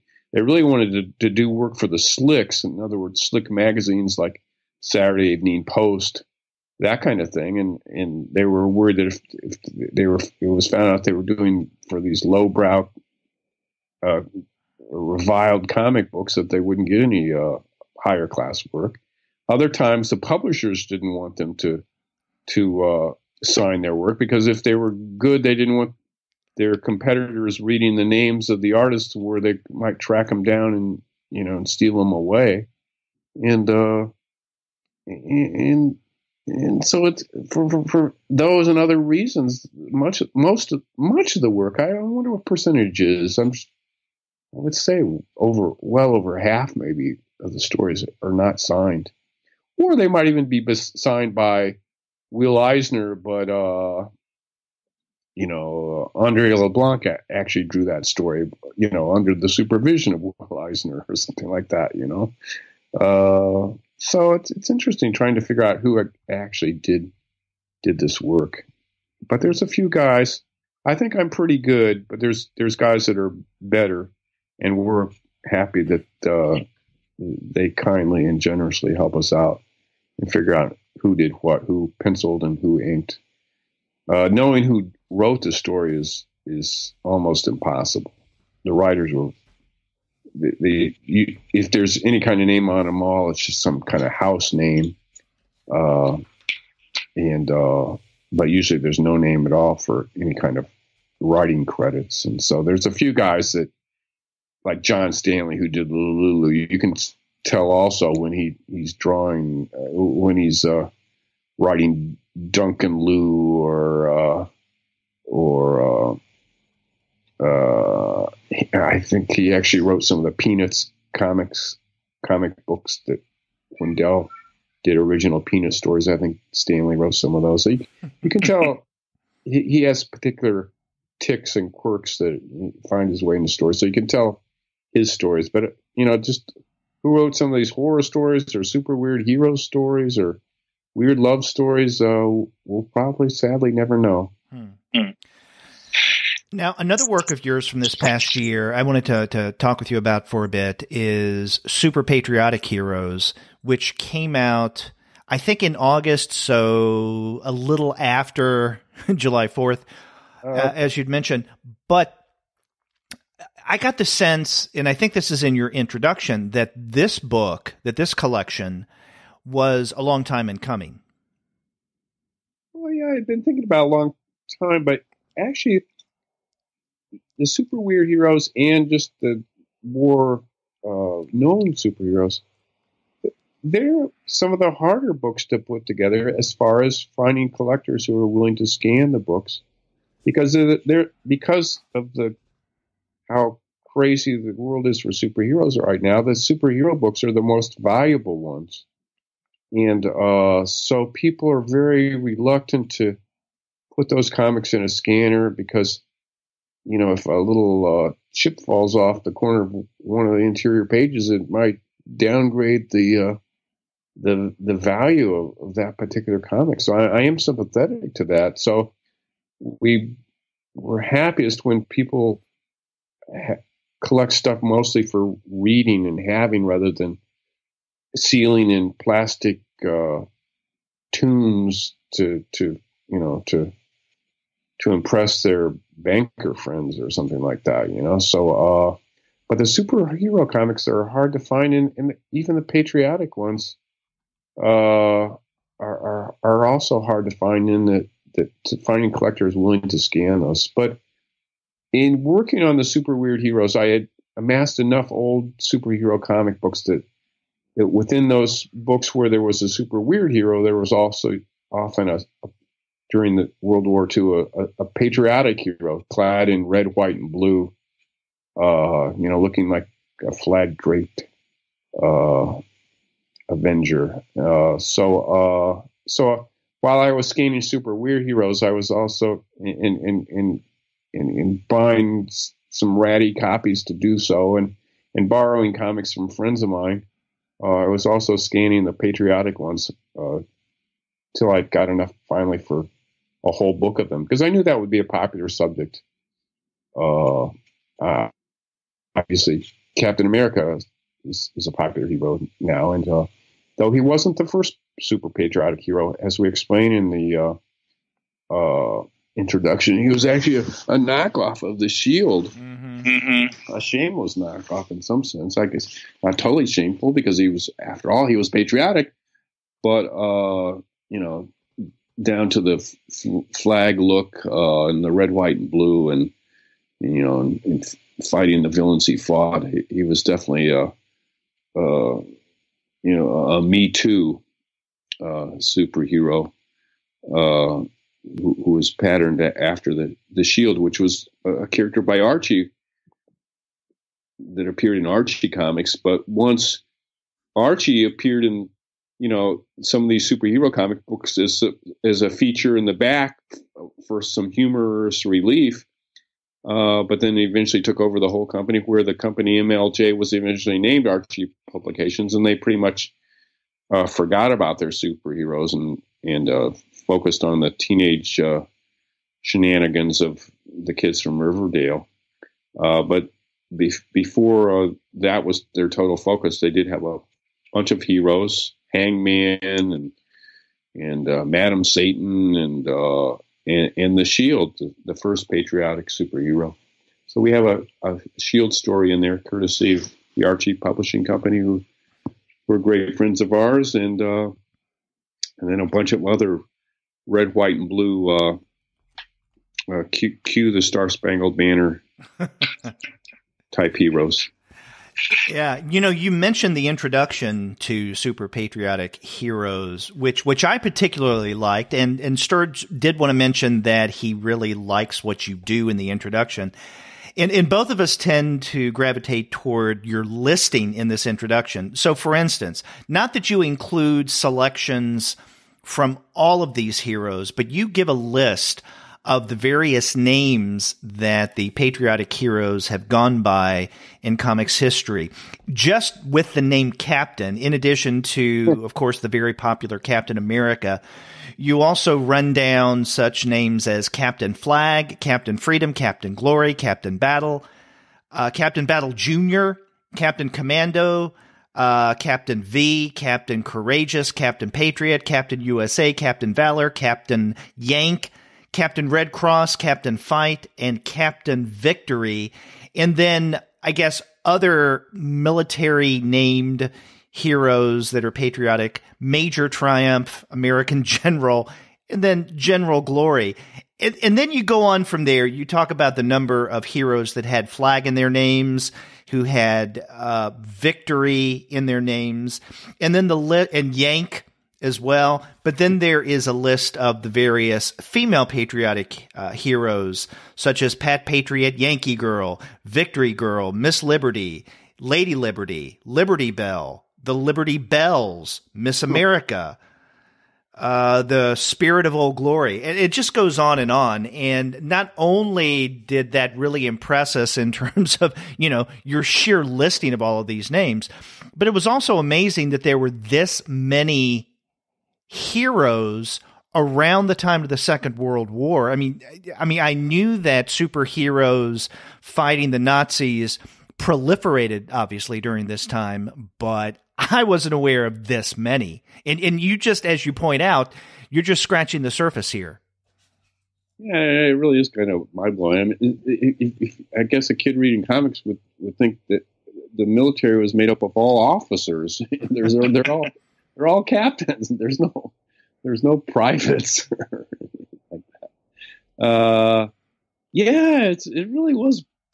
It was really wild. How many of these patriotic heroes there were. I mean, again, we could do 2 or 3 more volumes. Maybe we'll have belated birthday Super Patriotic Hero books every year for the next 4 or 5 years, because there's a lot of these super weird. Super patriotic heroes. Yeah, this is sort of my plan. And first, we did super weird heroes, and then we did super patriotic heroes. We're going to do other types of heroes too.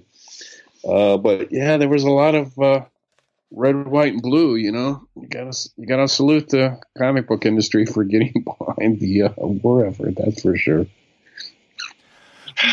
Talking about the Super Patriotic Heroes book brings me to a book that you have coming out very soon, because I think in many ways it functions as kind of a mirror image or even a companion volume to the Super Patriotic Heroes.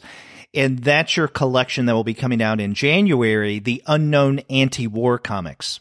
Yeah, it's interesting, again, that I'm that I've been playing with Don Winslow, the Navy, and then the Super Patriotic Heroes, because I grew up during the Vietnam War, and I was radicalized by that war, and I became a conscience objector. I registered with Selective Services as such, and I went to, I organized anti-war protests on the campus at Akron University, and we marched to the draft board and we poured our blood on our draft files, and so I was very active during the Vietnam War and in the anti-war movement, and so I mean that's where my real heart is. And it's interesting. I mean, life is interesting and growing, and New Year's looking back and thinking forward and stuff, reflecting on your life. I mean, my heart is in being a pacifist.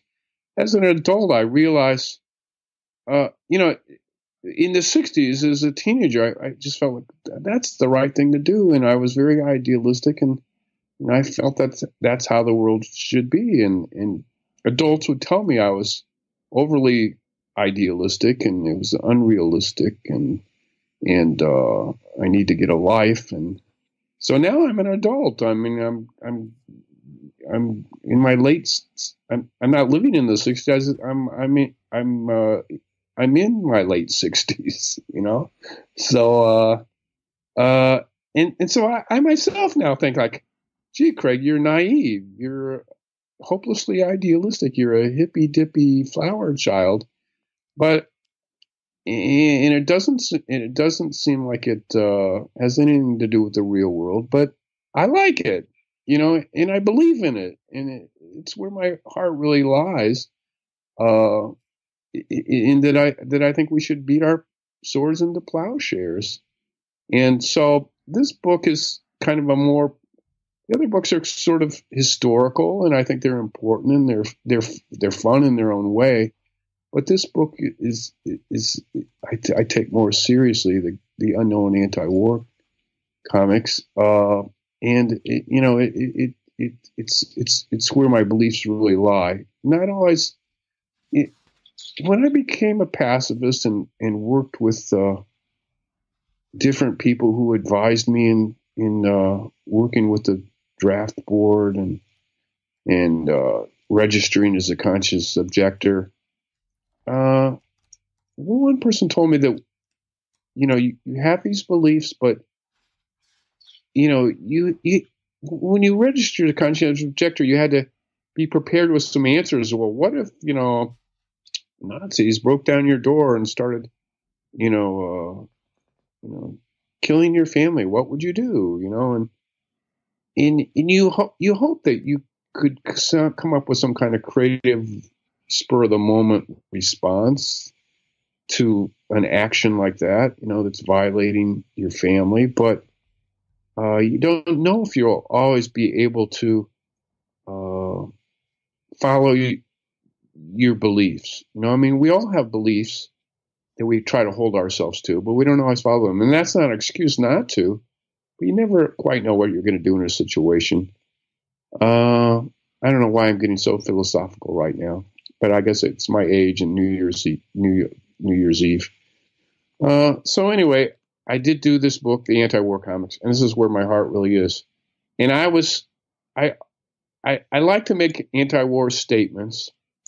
I think maybe even in Super Patriotic Heroes, I hint at that, that I'm not totally behind a military response to aggression, but here I'm able to really zero in on that I think we should, as one of my superheroes say, all I'm saying is give peace a chance. I think we should give peace a chance, and I was surprised to find these stories from the low rent publisher Charlton.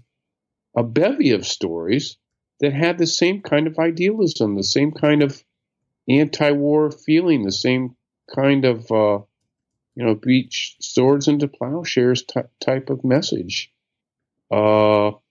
and people have talked about Harvey Kurtzman at EC Comic Kid and Anti-War Comics, but in close examination, his brilliant stories, artistically and editorial brilliant stories, were more.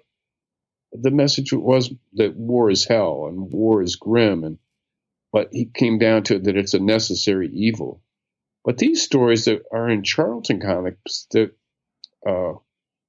were written primarily by Joe Gill. We do, even though they're unsigned, we know that Joe Gill did the majority of comic scripts during this time for Charlton. He just sat there at his typewriter and beat out 3 or 4 stories a day, I think.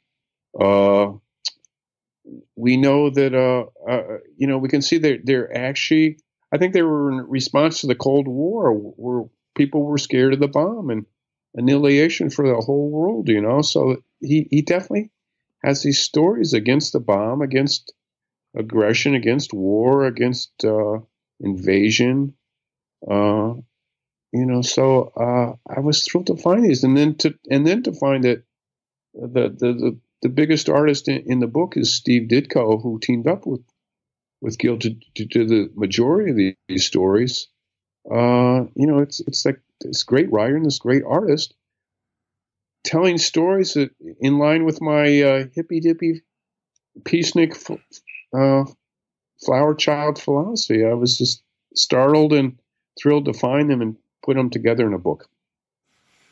And it's a great collection. And I was impressed that not only are you including these various pieces from Charlton, as you mentioned, most written by Gill, and then some with art by Steve Ditko. Rather timely, because when you came up with this, you had no way of knowing that Ditko would die this year.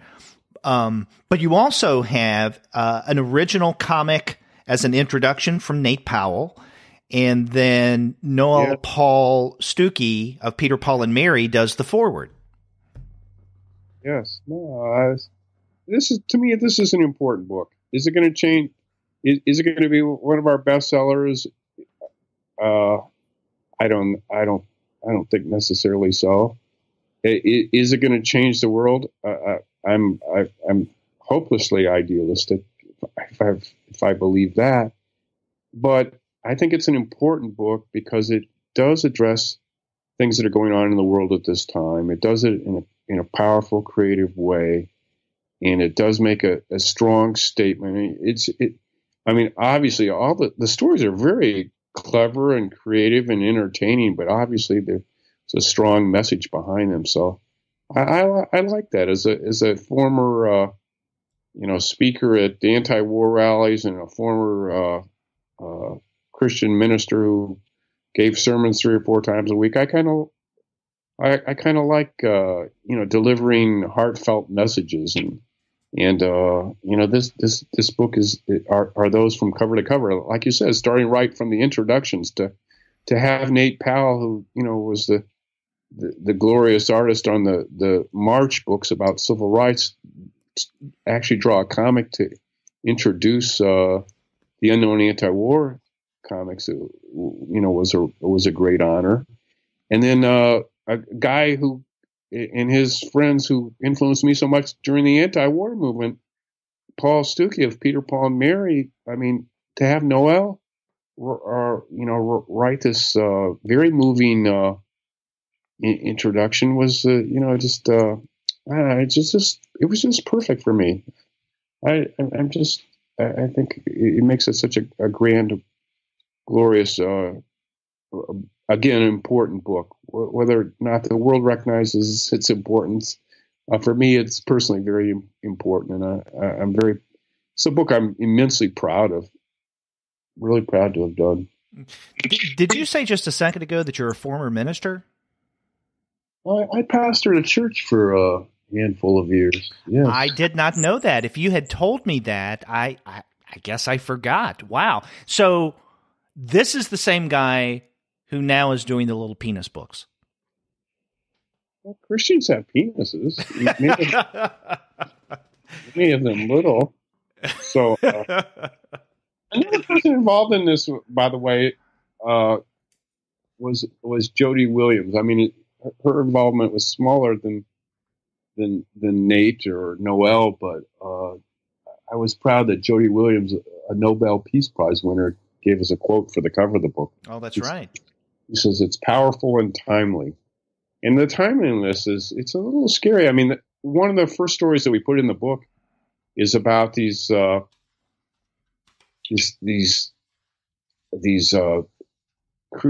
beings from another planet who their planet is dying and their lives are at stake. So they come to Earth to find refuge, and they come as immigrants to Earth, and the people from Earth, are fearful of them, and so they actually build a wall around these aliens to keep them at bay while they decide what to do.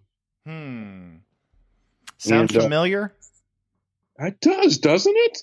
Is it just me? Or is that ripped out of today's headlines? And then the story at the end is quite moving. In fact, it ends with a biblical thought about how little children.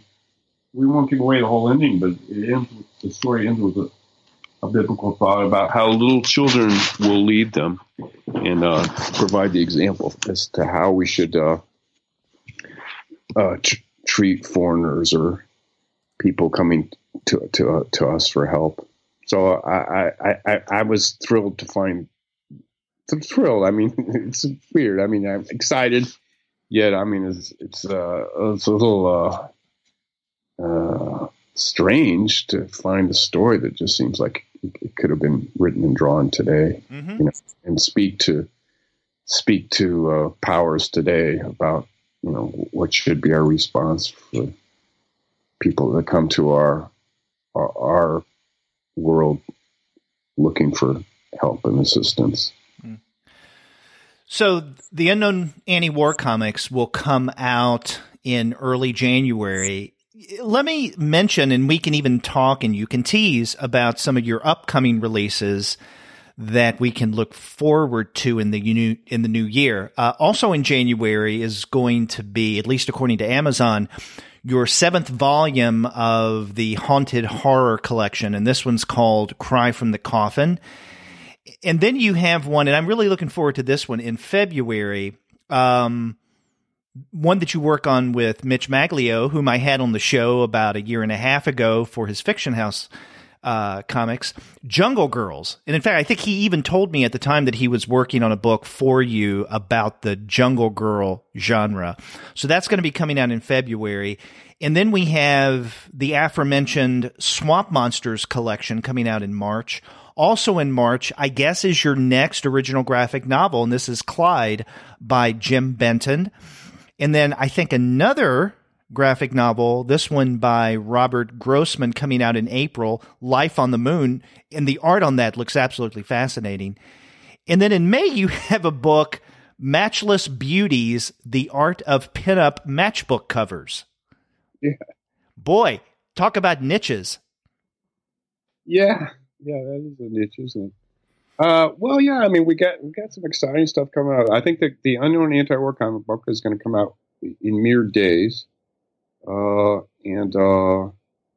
then the Jungle Book is an interesting book because I'd been thinking about this book for a long time before I met Mitch, in fact, and I guess great minds think alike. He was thinking about book 2, and obviously, as you know, because you interviewed him about it, he did a grand history of the Fiction House Company, which was a big and popular comic book company in the 40s and early 50s who in addition to space opera, they did a lot of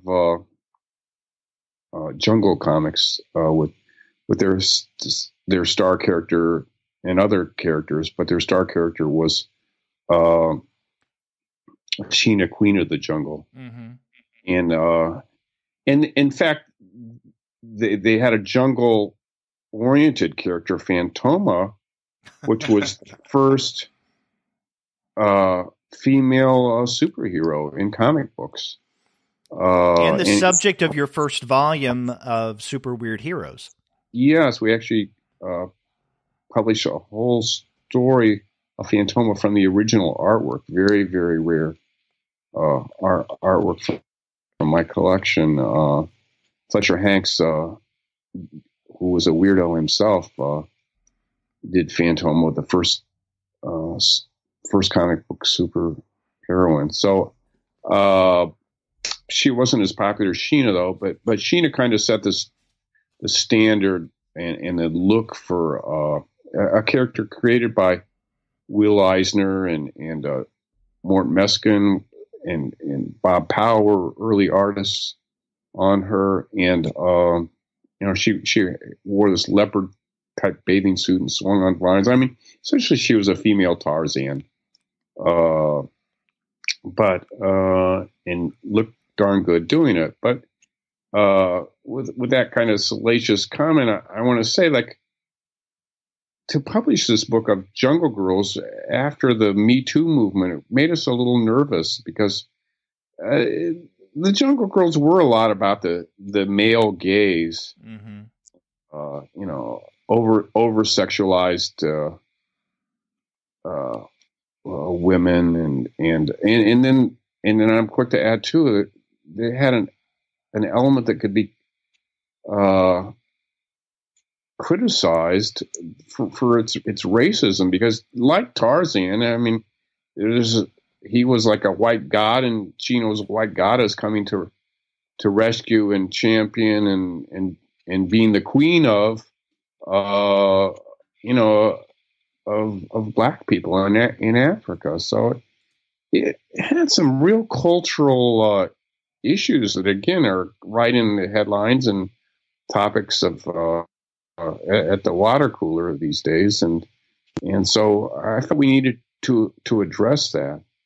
And so Mitch did a nice job in his introduction talking about the issues of reprinting comics, and the stories are a lot of fun, and the artwork is beautifully done, and but it is problematic in some ways from our perspective from today. So we also didn't want it just to be two old white men. Me as publisher and Mitch as editor involved in this book. So we actually found a very qualified PhD, a black woman to who's oddly is named Sheena, to write an introduction for the book. And so our new friend Sheena has penned a very interesting take on the stories, and she finds them fascinating, and so that leads off the book, and then we get into these vine swinging, sexy stories, and the artwork's pretty terrific, and it's going to be a very interesting and talked about volume. I think it's got a lot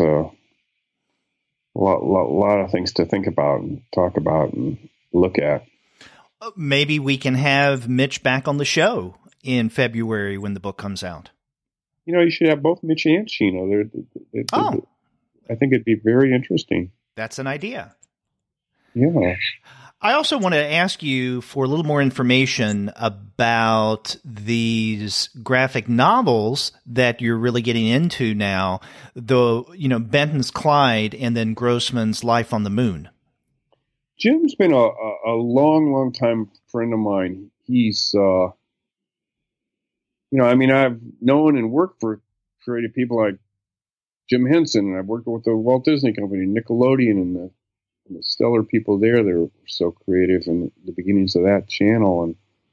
But I'll say one of the most creative people I've ever met my whole life is Jim Benton, and he just does incredible and funny and interesting work, designing characters and coming up with stories for books and movies and TV shows and everything else. He's just a creative powerhouse. We got to know each other and became mutual members of a mutual admiration society in the licensing industry, the industry that takes licensed characters and puts them on T-shirts and lunchboxes, etc. A lot of his characters were used in that field, and I was very active in that field, and so we got to know each other there and just kept in touch. And I was thrilled when he called me and told me about this graphic novel he was doing, and I was so excited about the idea of publishing it. So we agreed to do that together, and it hits a sweet spot in that it's for younger readers, and that's a really obviously in the publishing world, that's one of the growth areas. Mm-hmm.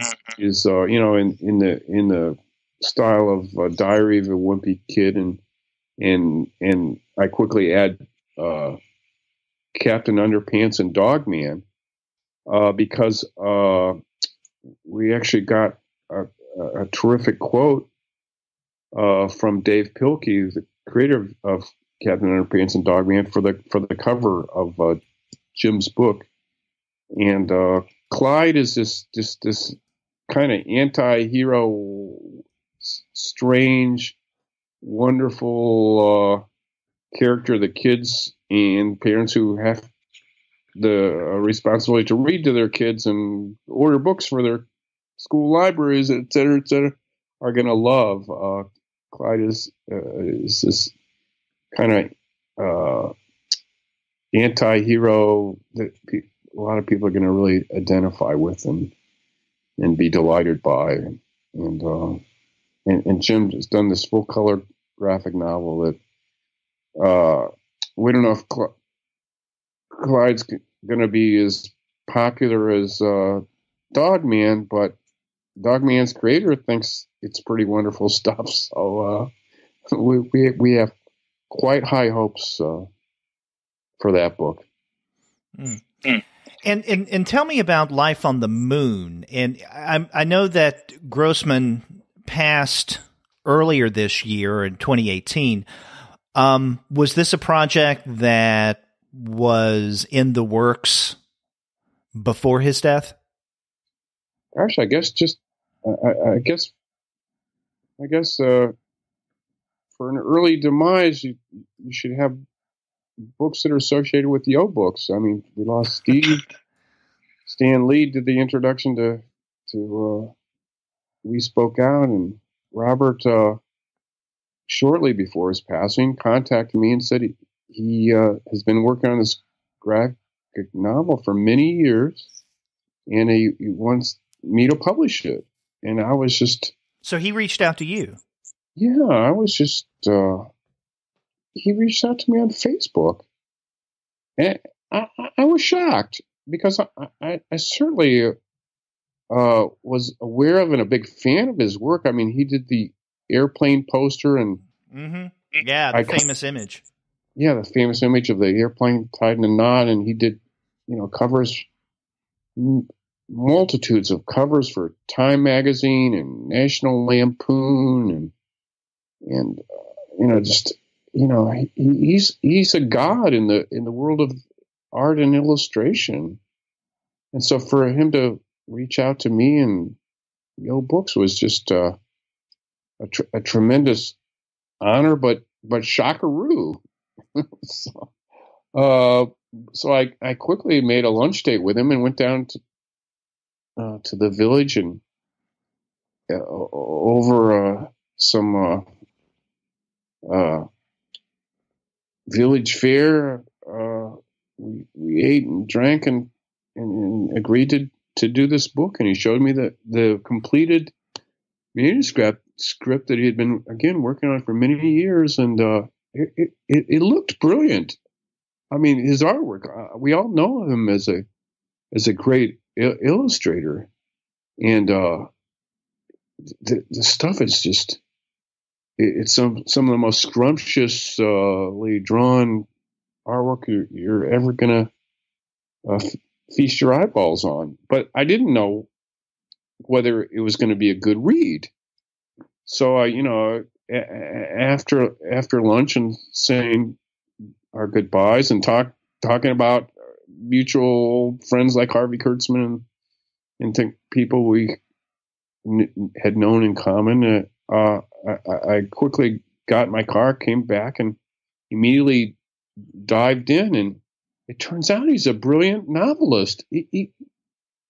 Robert Grossman's an incredible writer. It's such a great story with it's kind of a historical novel about when the Fourth Estate, the newspapers, which was the media of the time, were sometimes concocting these stories about discovering life on the moon and things like that, just to sell newspapers. Every town had multiple newspapers. I mean, Akron, Ohio, where I grew up, at one time had 5 or 6 newspapers, and New York had countless newspapers. And there was newspaper wars and circulation wars and things like that. So some of them were like, rather than just reporting the facts, they were doing something they invented that we would now call fake news, real fake news. They would, create wars or create discovery of life on the moon. So he kind of gets into those happenings of the time, of the late 1800s, early 1900s, and creates this graphic novel set in that in that world. And so you have characters like William Randolph Hearst and Edgar Allan Poe appearing in the story, but you have these wonderful protagonists, and you have a little science fiction, a little romance, a little drama, a little intrigue, and a wonderful ending that wraps up this great story with these endearing, fascinating characters. It's I think it's a major graphic novel. And it's quite substantive too. I mean, I'm seeing that it's about 400 pages long. Yeah, it's a big book, and it's beautifully done, and both written and drawn, and it tells a great story. And I think it's gonna, and because of his stature as a renowned artist, I think it's going to get a lot of attention, well deserved. And a couple weeks after he and I signed the deal, he sadly passed unexpectedly. And I mean, he seemed to, when I met him for lunch, to plan the book. He was full of life and vim and vigor and his characteristic humor and laughing, and he just seemed like on top of the world. And his life was. He quickly left this mortal coil shortly after, and I've had the great pleasure now of working with his kids, his estate, and who themselves saw the fruit didn't fall far from the tree. They're all very creative and very nice, and just like Robert. And so we've worked to finish up all the little details that we needed to do the book. I mean, he had finished the book, but we needed to finish some things like the cover and things like that. And Terry Gilliam was a big fan of Robert Grossman, is a big fan of Robert Grossman, and gave us a tremendous quote for the cover. And we have a Pete Hamill quote for the cover. So he had famous admirers who are helping us to get the word out about this great book. I'm really we're slowly, methodically working this. When that comes out, that'll be our third original graphic novel, and they're all brilliant in their own way, from Limbo Lounge to Clyde to Life on the Moon. And so I think we're building something really solid, and we'll still go slowly, but we're looking for more material of this stature, and as it comes along, we're going to publish it and build up a whole wonderful line of original graphic novels. So we originally had the slogan that we tagged onto Yoe Books as making comics history. And I carefully phrased that because we were going to, at the beginning, concentrate a lot on reprinting historical, old time cool comics. But if you look at the phrase, it's making comics history. It's not reprinting comics history. It's making comics history. And part of that's going to be to now, which was always our plan. It's taking a while to get it started and get it all together. But with these 3 books, I think we're going to be making comics history. We're going to be doing some really terrific original graphic novels that people will take note of and immensely enjoy. Now, that release date is going to be toward the end of April. And we've mentioned a number of your books that it will be coming out in the first half of 2019. Is there anything that you can tell us that you may be working on right now for later in 2019 or even into 2020? Anything you can reveal, in other words, or tease us about? Well, you did mention the book Matchless Beauties, which is a departure for us. But again, it's by design. I mean, I love comics. They're my, as far as media, they're my first love. I don't have a TV. I don't go to movies. I love comics. But I don't just love comics. I also love all kinds of popular culture. And Matchless Beauties is being put together, written and designed by a fine fellow named Richard Green, who very talented guy who has one of the biggest matchbook collections in the world. And matchbooks, just like comics, reflect our cultural shifts and ideas and what's going on in the world. Matchbooks did the same thing as comics in a miniature way, but they tell their own kind of story, and we're focusing on something that should be very popular, like the pinup matchbook covers. So there was all kinds of different matchbook covers, whether they were commemorating warships during World War II or flags of the nation during post-war, where people were thinking about the United Nations. And, there are all kinds of different fascinating matchbook covers, but many great and known and unknown pinup artists did little matchbook covers. So you have Varga and Petty and all these great pinup master artists who did these miniature little jewels of pinup art, and so that'll be the focus of this book. And obviously the book's going to be a lot of fun. It's going to open from the top like a matchbook cover, and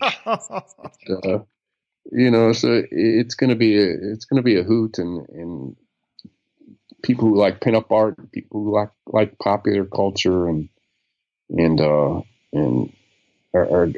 it's going to be a winner for them. Yeah, and like the Jungle Girl collection, it's something that is rather interesting given the timing of the post-Me Too movement. Yeah, absolutely. I'm totally aware of that, and and it does reflect stuff I want to do with Yoe. I don't want to do not just comics, but I want to do. It's interesting. Back when I was a minister, I helped put together a magazine on Christian music, and the editor came up with a tagline: "Not just music," and because he wanted to cover other fields too, like movies or whatever. And he had this consultant who he and I met with, and the guy, an editorial consultant, he said, "Don't say not just music, because it kind of reflects like music is not enough. But he said, make the tagline more than music, so that music is strong. So like, I shouldn't say I don't want to just do comics. I want to say I want to do more than comics. I want to do matchbook covers, or maybe I have different ideas. Other kind of subjects. Obviously, they're going to be related to art and creativity and popular culture. But I definitely want to get into different kinds of books. And now that IDW has a relationship and is distributed by Random House, which is the biggest and most badass distributor and sales force for books in the world. They're incredibly great. It enables us to do more than comic shops.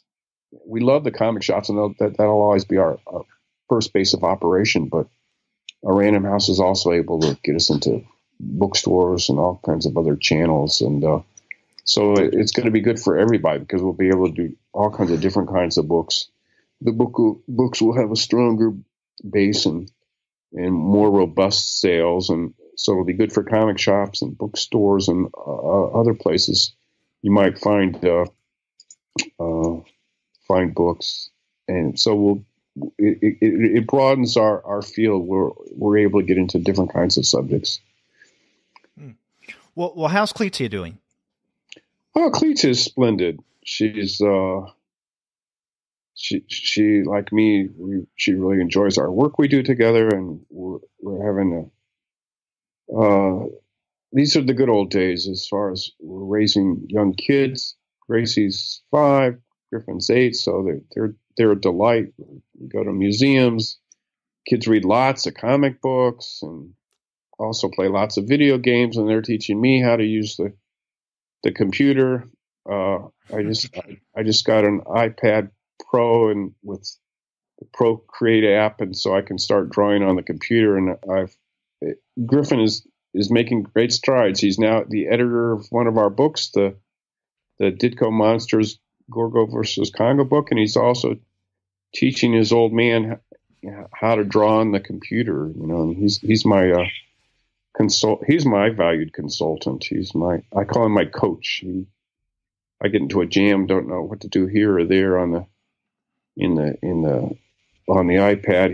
He advises me and shows me how it's just you just swipe it here, or you scroll there, or you tap there, and this is how you make it happen, Dad. So I have an 8-year-old consultant consulting me on one of my New Year's goals is to do more artwork, and I love this iPad Pro Procreate stuff. And with Griffin's help, I'm going to be doing lots of my own artwork this year, and some of that will appear in some books I'm planning. Besides just a little penis book, there's going to be some other illustrated Craig Yoe books. Okay. So are you going to get Grace in on the game as well? Grace, eventually? Both Griffin and Grace are very terrific artists. She especially loves coming home and doing artwork. So she's definitely gonna. She's still 5, so I'm not sure her career plans are in place yet. But she's definitely gonna have some kind of creative career and maybe involvement. Maybe the kids will. Both Griffin and Gracie are so full of life and creative. I think they could take over the business, or they can just lay it to rest and move on to their own wonderful things. Grace might be a dancer. Who knows? Well, please do give Clizia my best. And I've never met her. I've just spoken with or communicated with her. But I hope someday, and tell her this, that I get to see her in person. Maybe, and to witness your better half. Maybe the whole family can come down to HeroesCon this year. Yeah, maybe I can show you around Charlotte. Yeah, that would be great. Maybe I'll talk to Shelton about that. Get the whole family down there. That would be fun. The kids. Speaking of the kids being creative, they at a New York convention or a local convention, they they did their own comic books, each of them, and we printed them up at Kinko's. And when Yoe was set up at a New York Comic Con, they were selling their comic books. In fact, they had better sales than me. Comic books were wonderful, but people seem to really like encouraging kids in pursuing their art, and they liked getting Griffin and Grace to autograph their comics and they commissioned them to do drawings, and Jim Steranko praised their work, and they got a photo op with him. He doesn't usually like to be photographed, but he was happy to make an exception for Griffin and Grace because I think he saw their raw beginning talent, and I think he maybe wanted to ride on their coattails. He saw an opportunity. Mm. So I hope to meet them as well. Yeah. So the Yoe books will continue, maybe with the next generation too. Mm. I'm ready to retire, so. Well, don't do that quite yet, because we may not be able to have you on the show as frequently if you retire. Well, yeah, maybe not. But anyway, it's been tremendous to talk to you. It's always great to do the Happy New Yoe show. I look forward to that. Yeah. I do too. And I hope that you and the family have a wonderful 2019. Thank you again for coming back on the show. I'm sure we'll talk to you one or two other times in the coming year. But for now, Happy New Yoe. Thank you. Yay. Bye-bye. Happy New Year to everybody. Some say it was more to be sure that Yoe Books are the finest you can purchase. The reason they're good is no mystery. It's that Yoe Books are making comics history. Fun conversation with Craig. Again, Sturge, I'm sorry that you weren't able to join us. I am gnashing my teeth and preparing ashes to roll around in as we speak. Well, Craig did say that he was really sorry. He was looking forward to meeting you verbally, but I told him that he had probably met you before at HeroesCon. He may not be able to associate the face with the name. We'll change that this year. Yeah. And the great thing about Craig is, you and I may get a table. I don't know yet in Artist Alley, but if we don't, I'm sure that Craig would let us hang out at his space. Take a nap under the covering. Oh yeah. Yeah. It's fun hanging out with him, and definitely fun having him on the show to talk about what he's up to with Yoe Books, he and Clizia. So definitely check out Yoe Books. They put out a lot of stuff, and good quality stuff, not just in terms of content, but great packaging as well. Oh yeah. There's a bevy is what I will say. A bevy of great comics out there for them, for you all to read. And a great place to get these at great discounts is at the website of our sponsor, which is Discount Comic Book Service. So definitely go to dcbservice.com, look up Yoe Books, and there you can find mind-blowing discounts. A great way to introduce yourself to Craig or to fill in those gaps of books you don't have. That's dcbservice.com. And after you do get your titles there, get in touch with us and let us know what you thought about our latest interview with Craig Yoe. If you go to our website, comicsalternative.com, you'll find that you could leave us a voice message online via SpeakPipe. Or you can contact us the old-fashioned way. Pick up your phone and dial 4153-COMICS.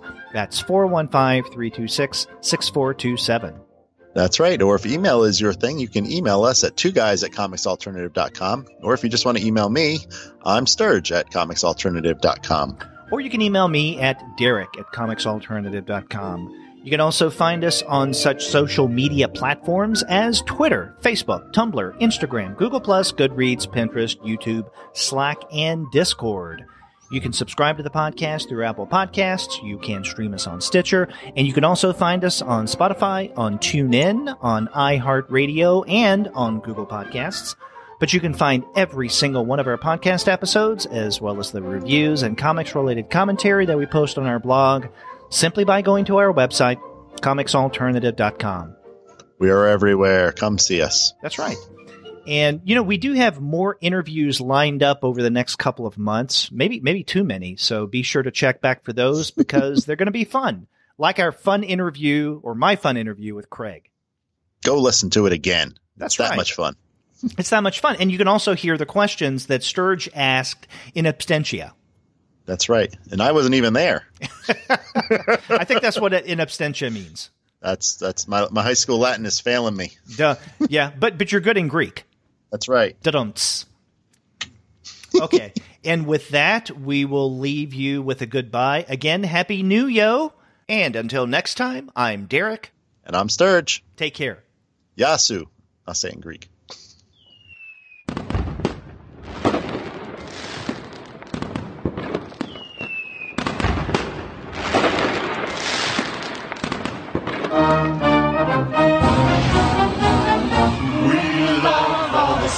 From your books, and we look for the upcoming titles. They don't cost a whole lot of dough. That's why we say yippee-yi-yo. You too can buy all of your books. Be a fan, and there's one way to show it. Just say it out loud and be heard. And be certain to yippee-yi-yo it. Yoe Books does the best books around. They do humor and romance and horror. Whatever your passion may be, Yoe Books can do it, yes sir.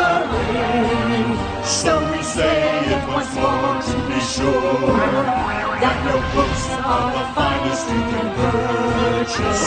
The reason they're good is no mystery. Is that Yoe Books are making comics history.